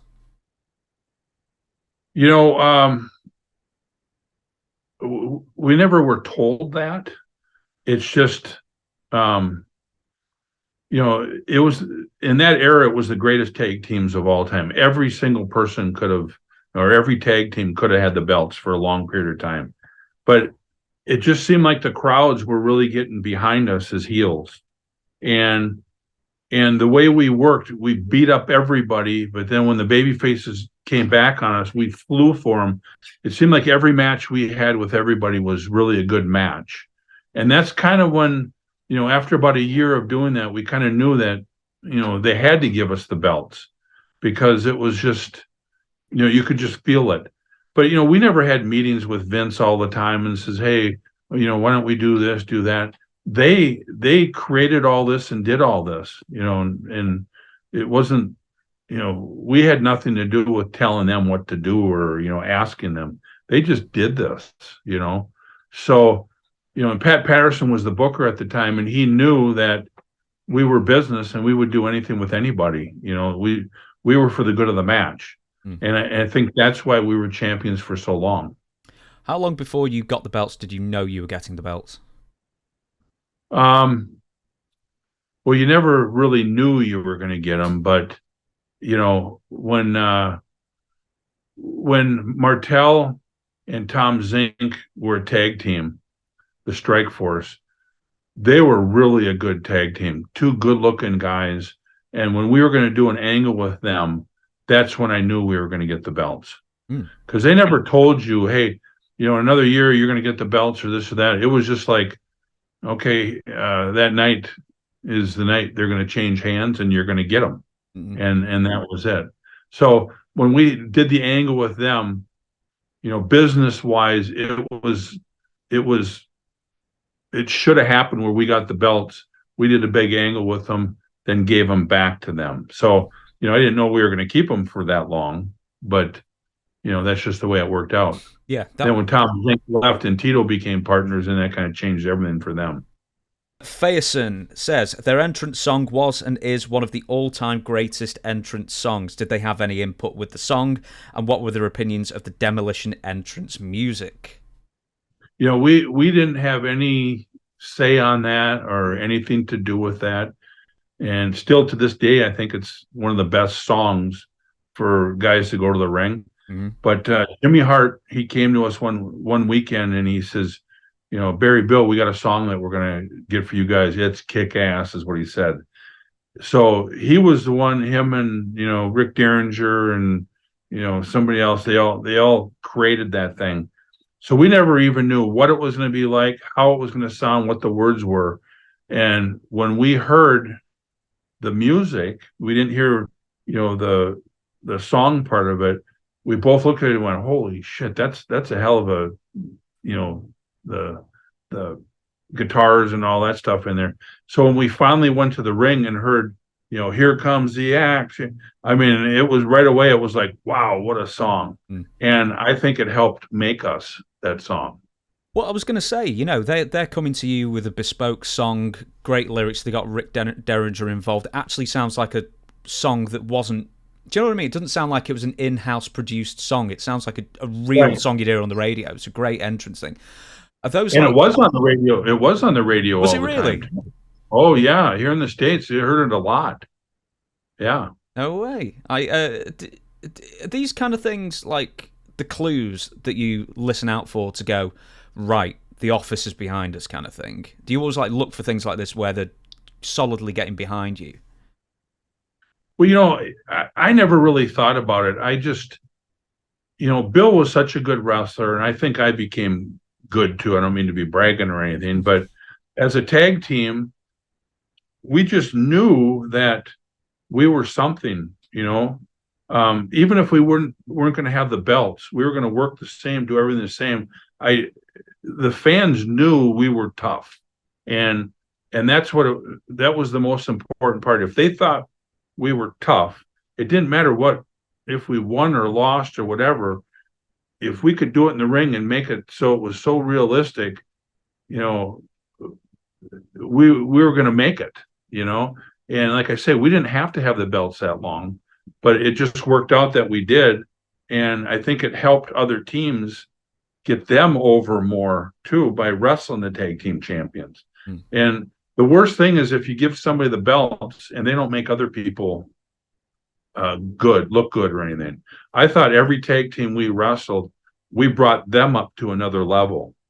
You see a lot of times with like the TV belt or the USA belt or whatever belt they have, that guy doesn't make the other guy somebody. I mean, they're good, but they don't go to the next level. Where the really good champions, when they wrestle somebody, they bring that guy up to the next level to where they're actually up even with them. And I think that's what we did. We made every team even with us, so we brought them all up a level. So then when they went and worked with somebody else, it really meant something. If that makes sense. Yeah, absolutely. What other teams out there were best at making their opponents? WWF or elsewhere? The Hart Foundation was fantastic about making people. I mean, incredible. The Bulldogs, they made other teams look really good. And I thought that was the most important part of the business is you make your opponent look as good, if not better than you, especially when you were heels. Because then you beat somebody that meant something. That's how I was always taught. And I know that's how Bill was always taught. But there's some people in the business that they can't do that. It's like, the heel calls the match because he makes the match. Well, sometimes, I don't know how to explain it, but some guys are so much better when they're told what to do, they can't make the match themselves. You see what I'm saying? Mm-hmm. And if they listen, it's like when you wrestle Ricky Steamboat, if you're a heel, when I wrestled him, Ricky says, "Hey, Barry, what do you want to do tonight?" I said, "I'm going to do whatever you want me to do." Because he makes you. There's those guys. And then there's other guys that, can't make people. But Ricky makes everybody. That's how good he is. When did you start getting comfortable being able to call a match yourself? When I was in Charlotte, North Carolina with Ivan, that was when I felt comfortable about doing anything. Single match, tag match, calling the match was no problem. Right. So this is the next bunch of questions that, of all the things that people want to know about, they want to know about the outfits and the face paint of Demolition. They want to know why Bill's hair was so lovely at Survivor Series 1990. For some reason, we got like 4 questions of people asking that. And the last one that we got a lot of questions in for was the Royal Rumble, where you Smash and Axe are number 1 and 2 in the Royal Rumble. So, my stupid eyes. The Zayas has wrote in and says, whose idea was it to have Demolition show up as 1 and 2 during the Royal Rumble that one time? I thought that was a great reveal, especially after the scene showing both of them getting their numbers. I think probably Pat Patterson probably came up with that. We don't know. We didn't even know that was happening. And when it happened, it was exciting for us too, because it's something different. A lot of times you get in the mode where you don't think very much anymore. You just do things. Well, we had to really think about, what are we going to do? We're going out 1 and 2, and the first thing was, let's just show how tough we are. So we just went against each other, and the people popped on it. It worked. And the perfect guy to come out was Andre the Giant, third. I mean, it just, that had to be, Pat and Vince and his group getting together, and they came up with a great thing. And now, I've heard they've done things like that, but it never turned out like this. No, definitely not. Was there any worry that the audience would think that you was breaking up when you started fighting? Never even thought about it. Yeah. Next one, this also relates to the Royal Rumble. Samora Zuko. Sorry, I haven't got my glasses, and then they've got very complicated usernames as well when they're sending them in, so bear with me. If Axe and Smash was number 1 and number 2 in the Royal Rumble, why didn't they just wait until number 3 came into the ring and double team him instead of wasting their energy beating each other up? So, I mean, that's a fairly interesting way of looking at it. Well, I thought I was tougher than him, and he thought he was tougher than me. Plus, it's professional wrestling. You got to put on the show. It would have looked pretty bad if we would have just sat there with our arms on the ring and just waited for the next person to come out for a minute and a half. That wouldn't have been a very good show. Exactly. People didn't look for that. Exactly. Next question. Pillar has said, were Arn Anderson and Tully Blanchard originally supposed to drop the titles to Demolition at WrestleMania 6? That was the Toronto show, I think. I don't know that. I don't believe so. Like I say, I never got mixed up with, going to Vince and saying, hey, what are we going to do next week or anything. I just did whatever came up. I was happy with the job I had there. And, what a lot of people don't understand is, you're on the road. I think our longest trip was 52 days straight. And we did a double shot on Saturdays, a double shot on Sundays. And then whenever we did TV, sometimes we wrestled 3 times in one day, So we're the last ones out of the building. And then you had to drive 200 miles, get to a town. And, we'd fly out to places at 6 a.m. So you're up at 3:30 to get to you never slept. So you get into the town, you had to train, you had to do all this stuff. You didn't have time to go, up to the office and say, hey, Vince, what are we going to do next week? You just did what they wanted you to do, and you trusted what they were doing. And, we were happy with what they were doing. It was wrestling was number 1. And it didn't matter what anybody said. We were going to do our things, and they could have said, hey, we're going to beat you tonight. Well, great. Beat us tonight. Well, we were going to have one damn good match before they beat us. So then the people would go, holy shit, how did they lose? These guys are too good to lose. We would have turned it around to our benefit, where some people didn't know how to do that, and they would go backwards, and then they'd be bad and then badder. You know what I mean? Mm-hmm. Well, with Morocco, Don Morocco always used to tell me when the WWF started expanding nationally and booking more shows, he always used to say, like, with the amount of shows he was doing, he went, it really killed my creativity when it came to the matches. And then you just start doing the same thing every single day. Was that something you were cognizant that was happening to you when you just booked so much? Yeah, it got hard sometimes because you were just tired. And, when you got in the ring, you didn't think of nothing but wrestling. It was like all of a sudden, boom, you're ready to go. And then after the match, it's like, holy cow, here we go again, But yeah, it sometimes got hard to, think about doing different things. what worked the other night worked so good. Why would you change that? Mm-hmm. I'm gonna have to skip quite a few questions here, so I'm just wondering what we should do. Quite a few questions about the Ultimate Warrior, but we sort of covered the Ultimate Warrior there.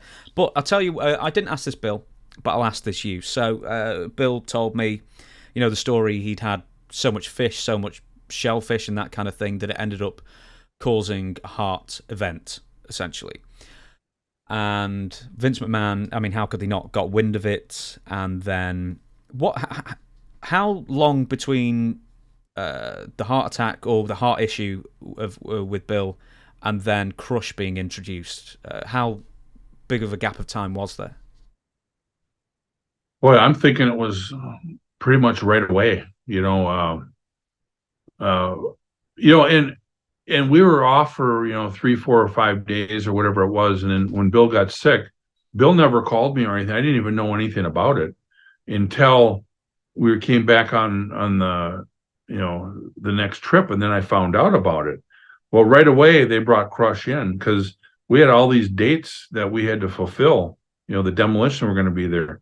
So, Crush came in. It must have been probably a week later, I suppose. I can't really remember exactly, but yeah, he, and he was such a good guy. We were excited to have him with us, but, it's hard to change a tag team.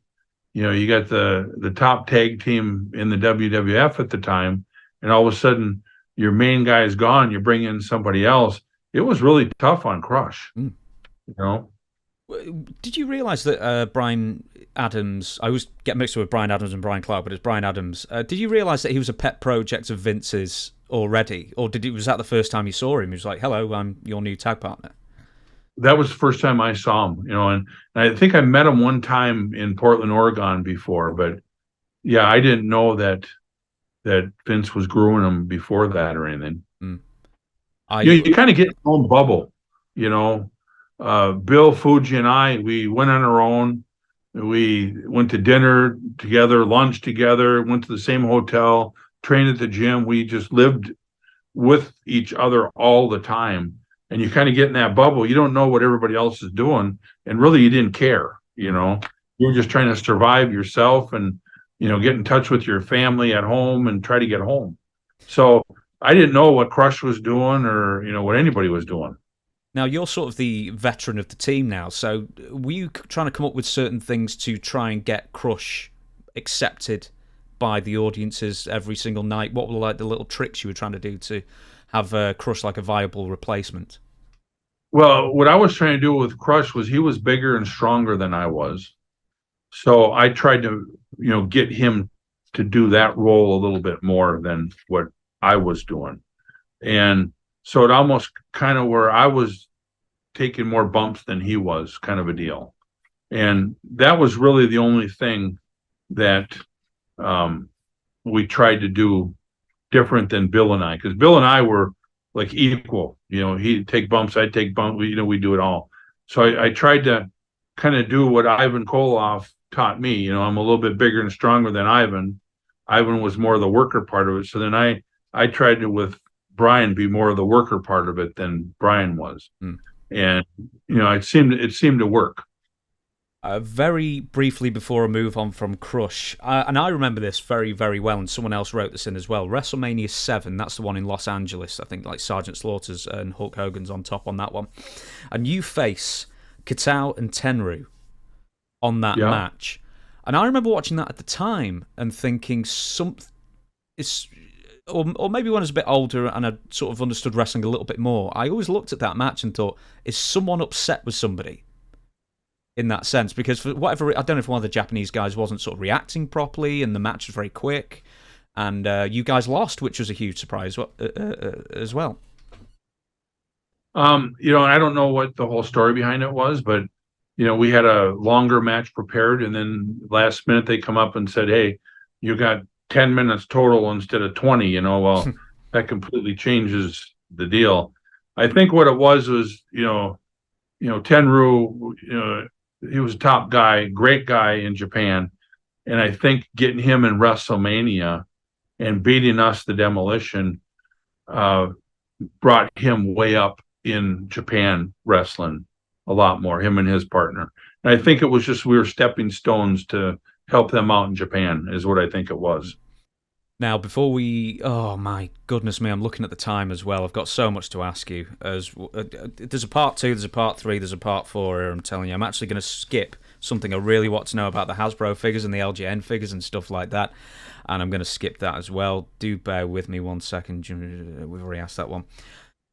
Talk to me about the Repo Man character. So you're taken off TV for how long in 1991, and then you come back with this completely new character. You've lost, I think you drop a load of weight. Nobody recognizes you. How does the whole thing come about? You know, I don't know how much time I had off, but I remember, Vince called me up and said, "Hey, I really want you back up here. You're not going to be the Demolition. Let's have a meeting." So we had the meeting, and he said to me, he says, you got any thoughts and everything? And I said, well, I used to repo cars, and I get into some situations that were, tough to get out of. I think it'd be kind of neat if I was the repo man, And he says, I like it. He says, how about, put a mask on or something like that. And I said, I just am not comfortable with a mask. He says, well, I got to have you somehow change your face a little bit. And I said, well, how about if I had a small mask, kind of like the Riddler or something, and I make it a serious but kind of a funny gimmick, so then I can turn babyface one day. Because I said, I don't know how much longer I want to be in this business. I said, I'd like to end my career as a babyface and do a bunch of stuff for Make-A-Wish, and go in celebrity golf tournaments and do this kind of stuff. And he says, you know what? That's a great idea, So then they came up with a look with the coat, the knee pads that were looking like tires and tires on top, and then the, license plate in the back and everything. He said, what do you think? I said, I love it. I'll do it. So I said, just, give me a couple of months or so and let me really, I'll start running, I'll start dieting, I'll drop weight. Nobody will even know who the heck I am. So that's what we did. And then we did those vignettes where I kicked the window in and, did all that stuff. And, I really enjoyed the gimmick because I was getting paid good money, and I was acting. I was really outside my realm, and I ended up working with, top guys, Randy Savage, Hacksaw Duggan, all the top guys I was working with. And my job was to get these guys over. And I didn't mind doing it all. That's why I told you earlier, jobber, you can call me a jobber. I got everybody over, And that's what you do in wrestling. You beat somebody and then you get beat and help somebody else out. So anyways, it got to the point where it was getting really hard to wrestle as the Repo Man because people were kind of liking me, but not liking me. And it's hard to work under those conditions. Either you want to be hated or you want to be loved. And when you're in between there, it's like pulling teeth out there sometimes. So I went to Vince. I said, Vince, it's time to change me as a babyface. I said, I'm ready. And he says, you're never going to be a babyface. I said, yeah, but that's what we talked about. Again, here comes the promoter deal again. Mm-hmm.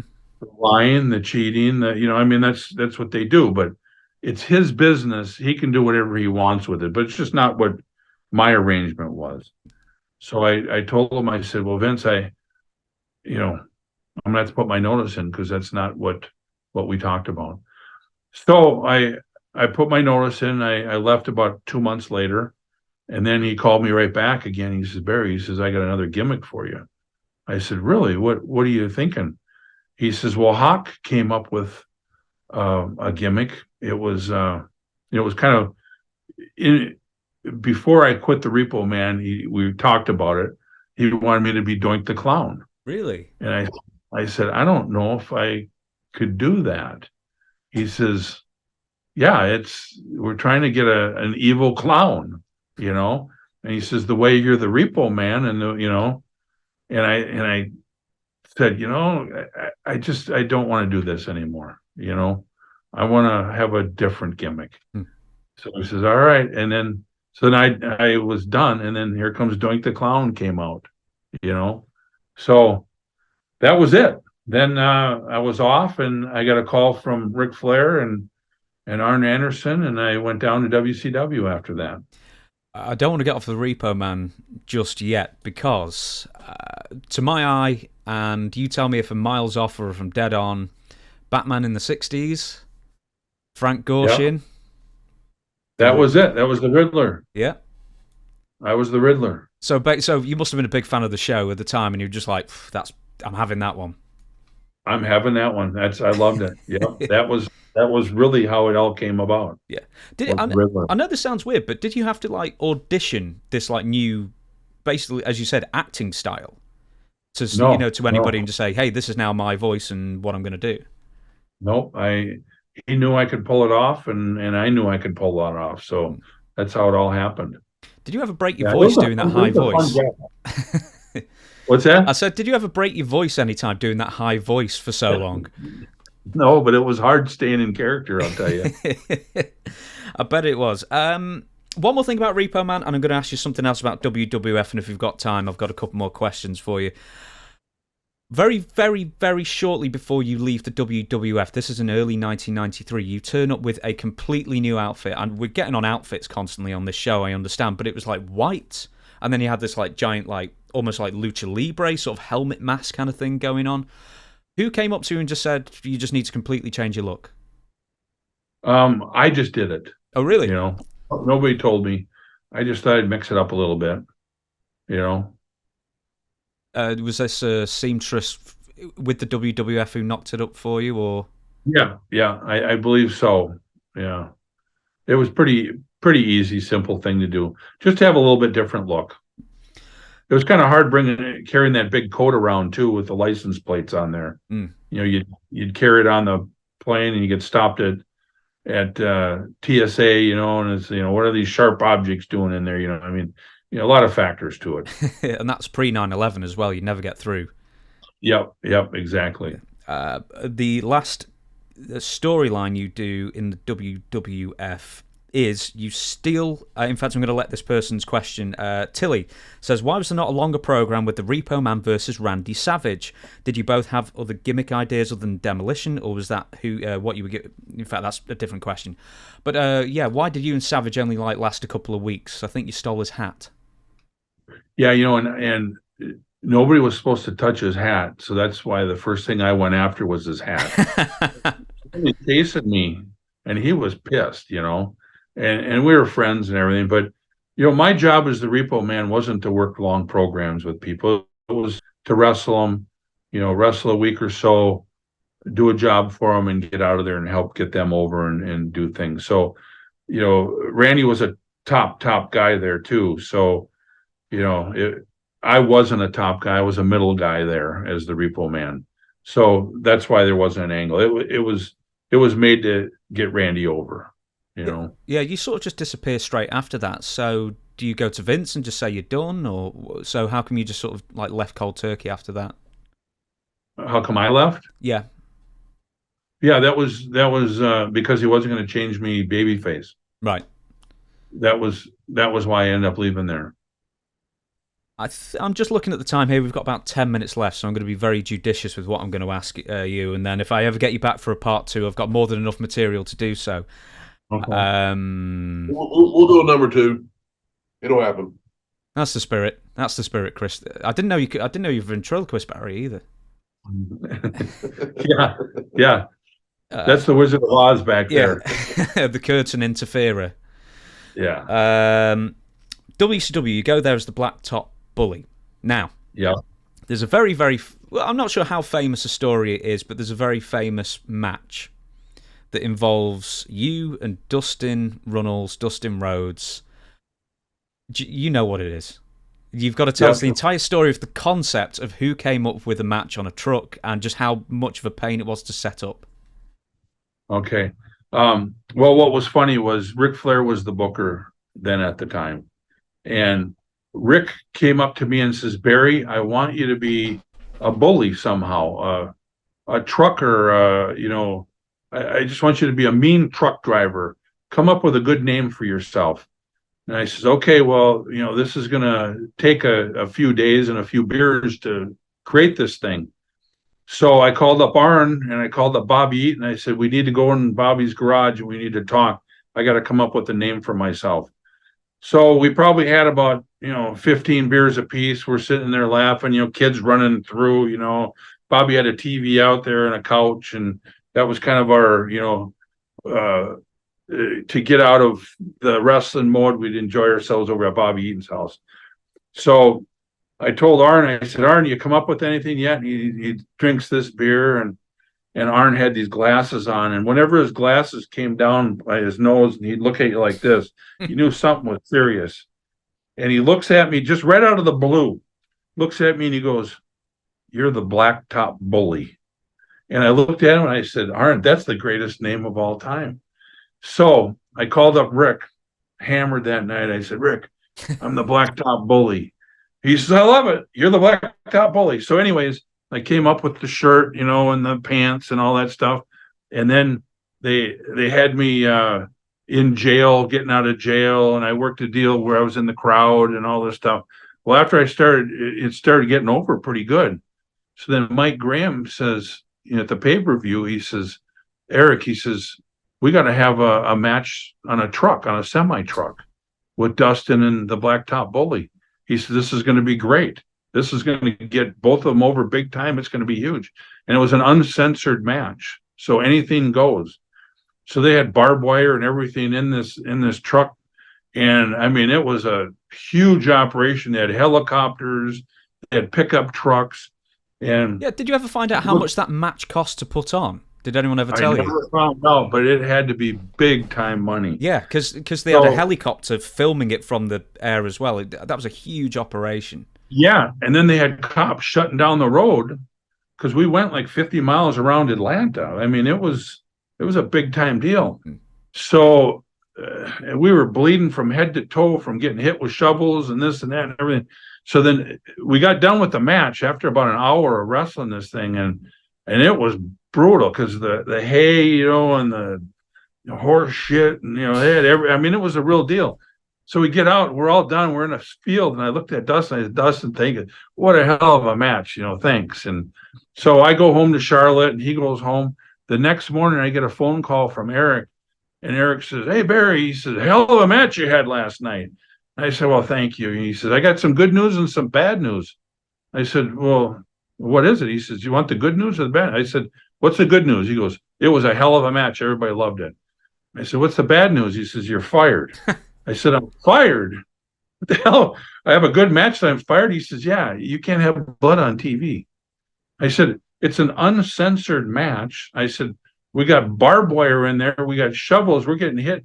I said, it's the real deal. He goes, yeah, I'm sorry, but you can't have blood in the match.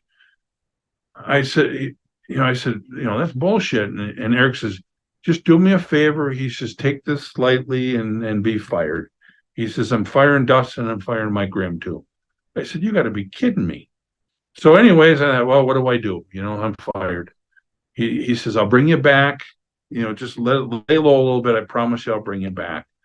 So it ended up being where Eric was good to his word. He did bring me back and gave me a guaranteed contract. And I worked about once every 2 months or something. I mean, it was the greatest wrestling gig I've ever had in my life. I still wish I was on that gig because I never wrestled. Hey, but anyway, I got to hand it to Eric. He was good for his word, and but yeah, the Blacktop Bully, I loved that gimmick. I think it could have went places, but I don't think they wanted it to go places either. I was going to say it went 50 miles around Atlanta at least, so it did go places at least. If nothing, it did go places. But I think I could have been a top guy down there as the Blacktop Bully, And then very briefly, your Stuart Payne, which is a playoff of Payne Stewart, who was a golfer who famously... Did he die in a plane crash? Payne Darsow, yeah. Payne Stewart died in a plane crash, yeah. Yeah. Yeah. So I was a golfer because I played golf all the time. And Terry Taylor came up with the gimmick for me. And so I was wrestling as a golfer, and I'd wrap the putter around people's necks. Did you actually take your own clubs, down to Atlanta or wherever they're filming, so at least you could get some games in as well? Yeah, Yeah, I had my own clubs in there. I played golf all the time then. Yeah. That's when I should have played was Zabisco, but we never had time to do it, you know. Did you ever think of, like, with Larry, maybe getting on some of these, like, was it not Pro-Am, but like these celebrity golf tournaments, or what was he doing? Was he on like the seniors tour at one point? I don't know what he was on, but I was in a lot of Pro-Am tournaments. Um, with the golf pro that I was with, Dick Johnson was his name. We were in Pro-Ams every week for, probably a year, and had a great time. I loved to play golf, but now I just hurt so bad. It's hard to play, but I still love it, you know.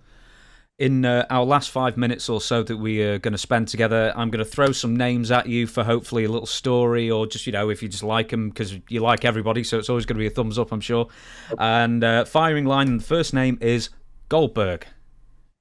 Goldberg, what a great guy. When I was in WCW, Eric Bischoff came to me and said, "Hey Barry, I'm gonna have you work with Goldberg tonight. I want you to really help him in this match. You're gonna try to have the longest match he's ever had. Every match he had down there was about 30 seconds. So I was with him for about 4 or 5 minutes, and he had him working in the ring, and he did a great job.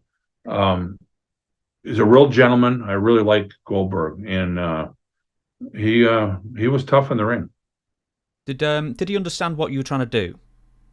Yeah. Oh, he knew. He said, "Barry, I'll do whatever you want me to do." And that's because Eric said, "Hey, Barry's going to take care of you." So everything I did for him, I made him look big and strong. But I was one of the first guys to actually have a match with him, Yeah, I actually remember that as well. That's why I put Goldberg first on that. Lanny. Yeah, it was like 3-4 minutes in there.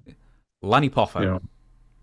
Lanny Poffo, great guy. He was one of the guys who helped me in Watts' territory to help teach me to work. Him and Art Cruz and George Weingroff. It was those three. Lanny was a good guy. And I was with Lanny just, a few days before he died. It was terrible. Yeah. Couldn't believe it. Absolutely. Very first person I ever interviewed as well, and he was great with me. Greg Valentine. Greg's a good guy. He's quiet, and he's a good guy. He's just slow to react a lot of times. He's a good guy. I love Greg. Hey, as Gorilla Monsoon you say, it takes him 10, 15 minutes to get warmed up. Maybe that's in conversation as well. Yeah, exactly. Well, actually, when I interviewed him, he'd had a couple of drags, and he was as lively as you like on those ones. I've not even released that interview yet, but something to look forward to. Marty Jannetty.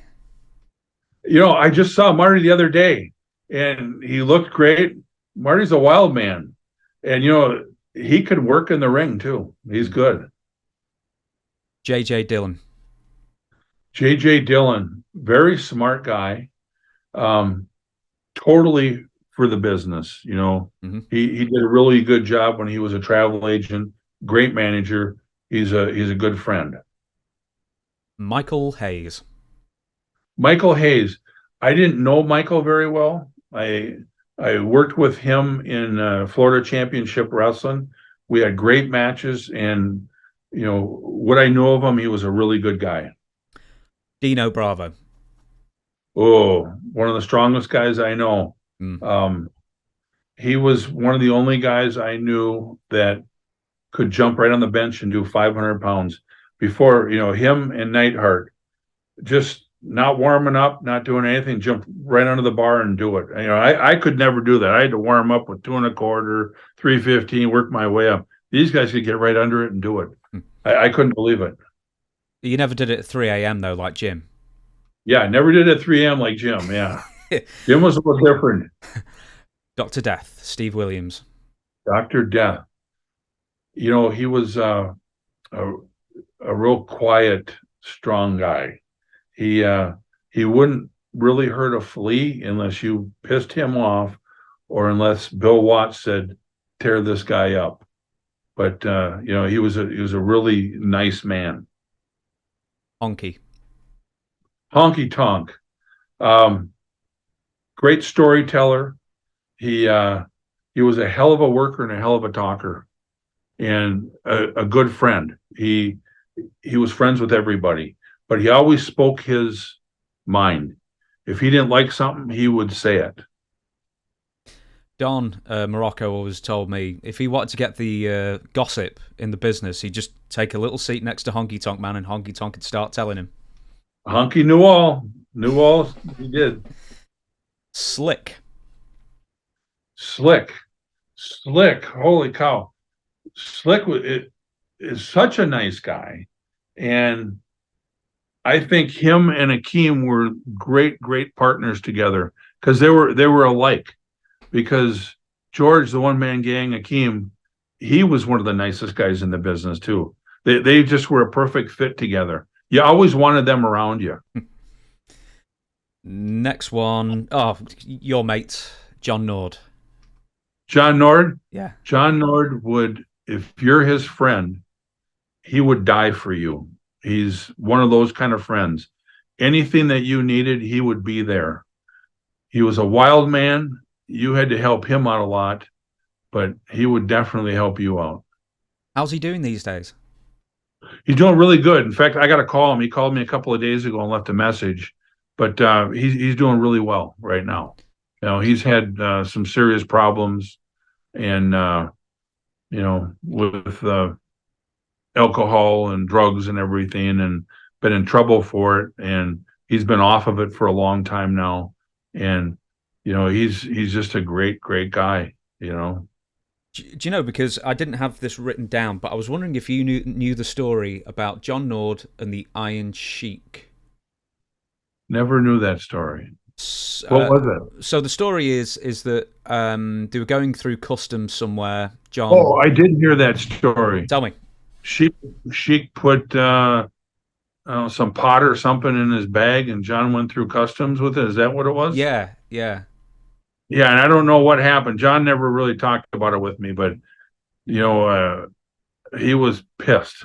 I don't know if they fought or what they did, but what a low thing to do. Mm. Next one, Kerry Von Erich. I really liked Kerry. Kerry was a very nice guy to me. I don't know how he was with other people. I didn't know him very well, but a few days before he died, I roomed with him out in New Mexico, and we had about 5 hours, to catch our planes. So we shared a room, stayed overnight. He was just a really nice guy, and I couldn't believe when he passed away. Yeah, Bam Bigelow. Good looking guy too. Oh man. Oh yeah. When you in person, his face and everything, it was just a very handsome guy. I couldn't believe that. Like when you look at photos, he's related to David. Like they look completely. Yeah, David. Nothing looks like him. And Kevin kind of looks like both of them, but Kerry definitely, the handsome one. Yeah, you got the genetics, definitely, Kerry, in that one. Yeah. Bam Bigelow. Bam Bigelow, he was an outdoorsman. I went fishing with him. We were in Pikes Peak. Me and him went out and went fishing, and he was one of those guys again that was really a nice guy. You look at him and you don't think that of him, but he was a good guy. He screwed up big time. Mm-hmm. He told everybody he was going to be the world champion, and Andre the Giant didn't like that and beat him up one time in the ring. For real. Were you watching when that happened, or? I didn't see it, but I heard it. I'm going to give you I'm going to give you 3 more names, so I'm going to be really judicious with who I'm going to ask about. I can never turn down a story about Robert Fuller. I didn't know Robert Fuller. Okay, forget about, he doesn't count. Sid, and I knew Sid, but I didn't really know about him. He was a big son of a gun, and like I say, I didn't really know him that well. I just said, hey Sid, how are you doing? But that's kind of what I knew about. Man, I'm picking some bad names here for the last couple. What am I going to say? Buddy Landell. Buddy Landell. I traveled a lot with Buddy. Buddy kept in contact with me. He was a really good guy. Tell a lot of stories. I think he bragged himself up a lot more than what he was, But Buddy was a hell of a worker. He tried to be like Ric Flair, and he was like Ric Flair, but it's just a different version of him, Good guy. Yeah, I think the story goes with Buddy that he somehow managed to talk himself out of a feud with Ric Flair, or that he just didn't show up the first day when he was supposed to wrestle Ric Flair in the NWA or something. Yeah, I couldn't believe it. I don't know why he did that. That was his big break. I know. Right? Crazy. Penultimate, Coco Beware. Coco Beware. Oh, I love Coco. Every time I see him on the road, you give him a hug, and great family guy, hardworking guy. He was one of those guys that he could work, and he was a tough son of a gun. Coco Beware in real life. Coco was, but a gentleman. Did you ever hear the story about when he beat up Troy? Troy something or other. He was one of the Office guys. Yeah, that was in Europe. Jim Troy, that's it. Jim Troy. And Jim Troy was a hockey player, so I think Jim was kind of a tough guy in his deal. But yeah, I don't know what it was all about. But for Coco to get in a fight with somebody, it had to be pretty bad, because Coco's a very nice guy. He's a gentleman, And we'll end on this. Andre the Giant, the boss. Andre the Giant, he was a real good guy. I played a lot of cribbage with him. Him and Bill were best friends. Andre didn't trust a lot of people because people would use him, so he only had that certain amount of friends. He would definitely do anything for his friends. He was a lot of fun to be around, and wrestling him. Thank God I was friends with him. Otherwise, he would have torn me up too, But really good guy to be around. A lot of fun. Was he? We always say, like in the later days, he's the Undertaker's like a locker room leader. Is Andre the locker room leader of the 70s and 80s in that sense? Well, Andre was kind of quiet about it. He wasn't a real leader of the dressing room, but anything he said, everybody would do. But he was, but he wasn't. You know what I mean? There was other people that were spokespeople. Andre wasn't, but you had to get him. What Andre said, everybody did. Let's put it that way. Your favorite Andre drinking story?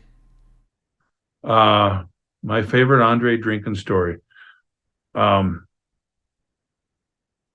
We were at the Beaujolais winery, Bill, I, and Andre. It was Andre's birthday, and we went out to the Beaujolais winery, and Andre about had tears in his eyes because that was his favorite wine. And we were in Paris, France, and we had a van pick him up, and we went to the Beaujolais winery. That was a really good story. We didn't get hammered, didn't get anything, but just seeing the look on his face and everything was great, and he knew we did a good thing for him. You know what I mean? Yeah. We were friends. And the very last thing, what was his shoot height? His shoot height. Well, I'm 6'4", and he was a good 6 inches taller than I was, 8 inches. So I think at one time he was about 7 feet, but I would say 6'9", right in that range, 6'10", But, he was pretty hunched over, but he was a big son of a gun. So when you first met him, tickling 7, but the later years shrunk down to Yeah. Do you know what, Barry? It's been an absolute pleasure. I don't say that to everybody. If it hasn't been, I wouldn't say it, I promise you. Before I let you go, why don't you give us some plugs? Where can people get the fine merchandise of Demolition? And yeah, and great. I wish we would have talked when we were in Manchester. Next time I go there, we'll have to go out for lunch or dinner or something. Dude, out there. My treat. I'll take you out. We can have a couple of beers together. You can take me to a winery. You know all the wineries. You can take me to a winery. Oh, I would love to go to a winery. But and it sounds like I make it sound like I drink a lot. I don't. But when I'm with good guys, I love to have a few beers. Absolutely. But anyways, Pro Wrestling Tees is where our T-shirts are at. And, we got a lot of action figures coming out. I don't know the names of them. Bill handles all that. But we love the fans. We love talking to them, and we just appreciate them a lot. And without them, there wouldn't be Demolition. So, thanks to all the fans too. Yeah. And thank you very much for watching, and thank you, Barry, for entertaining us for 2 hours. Thank you so much. Thank you. Take care.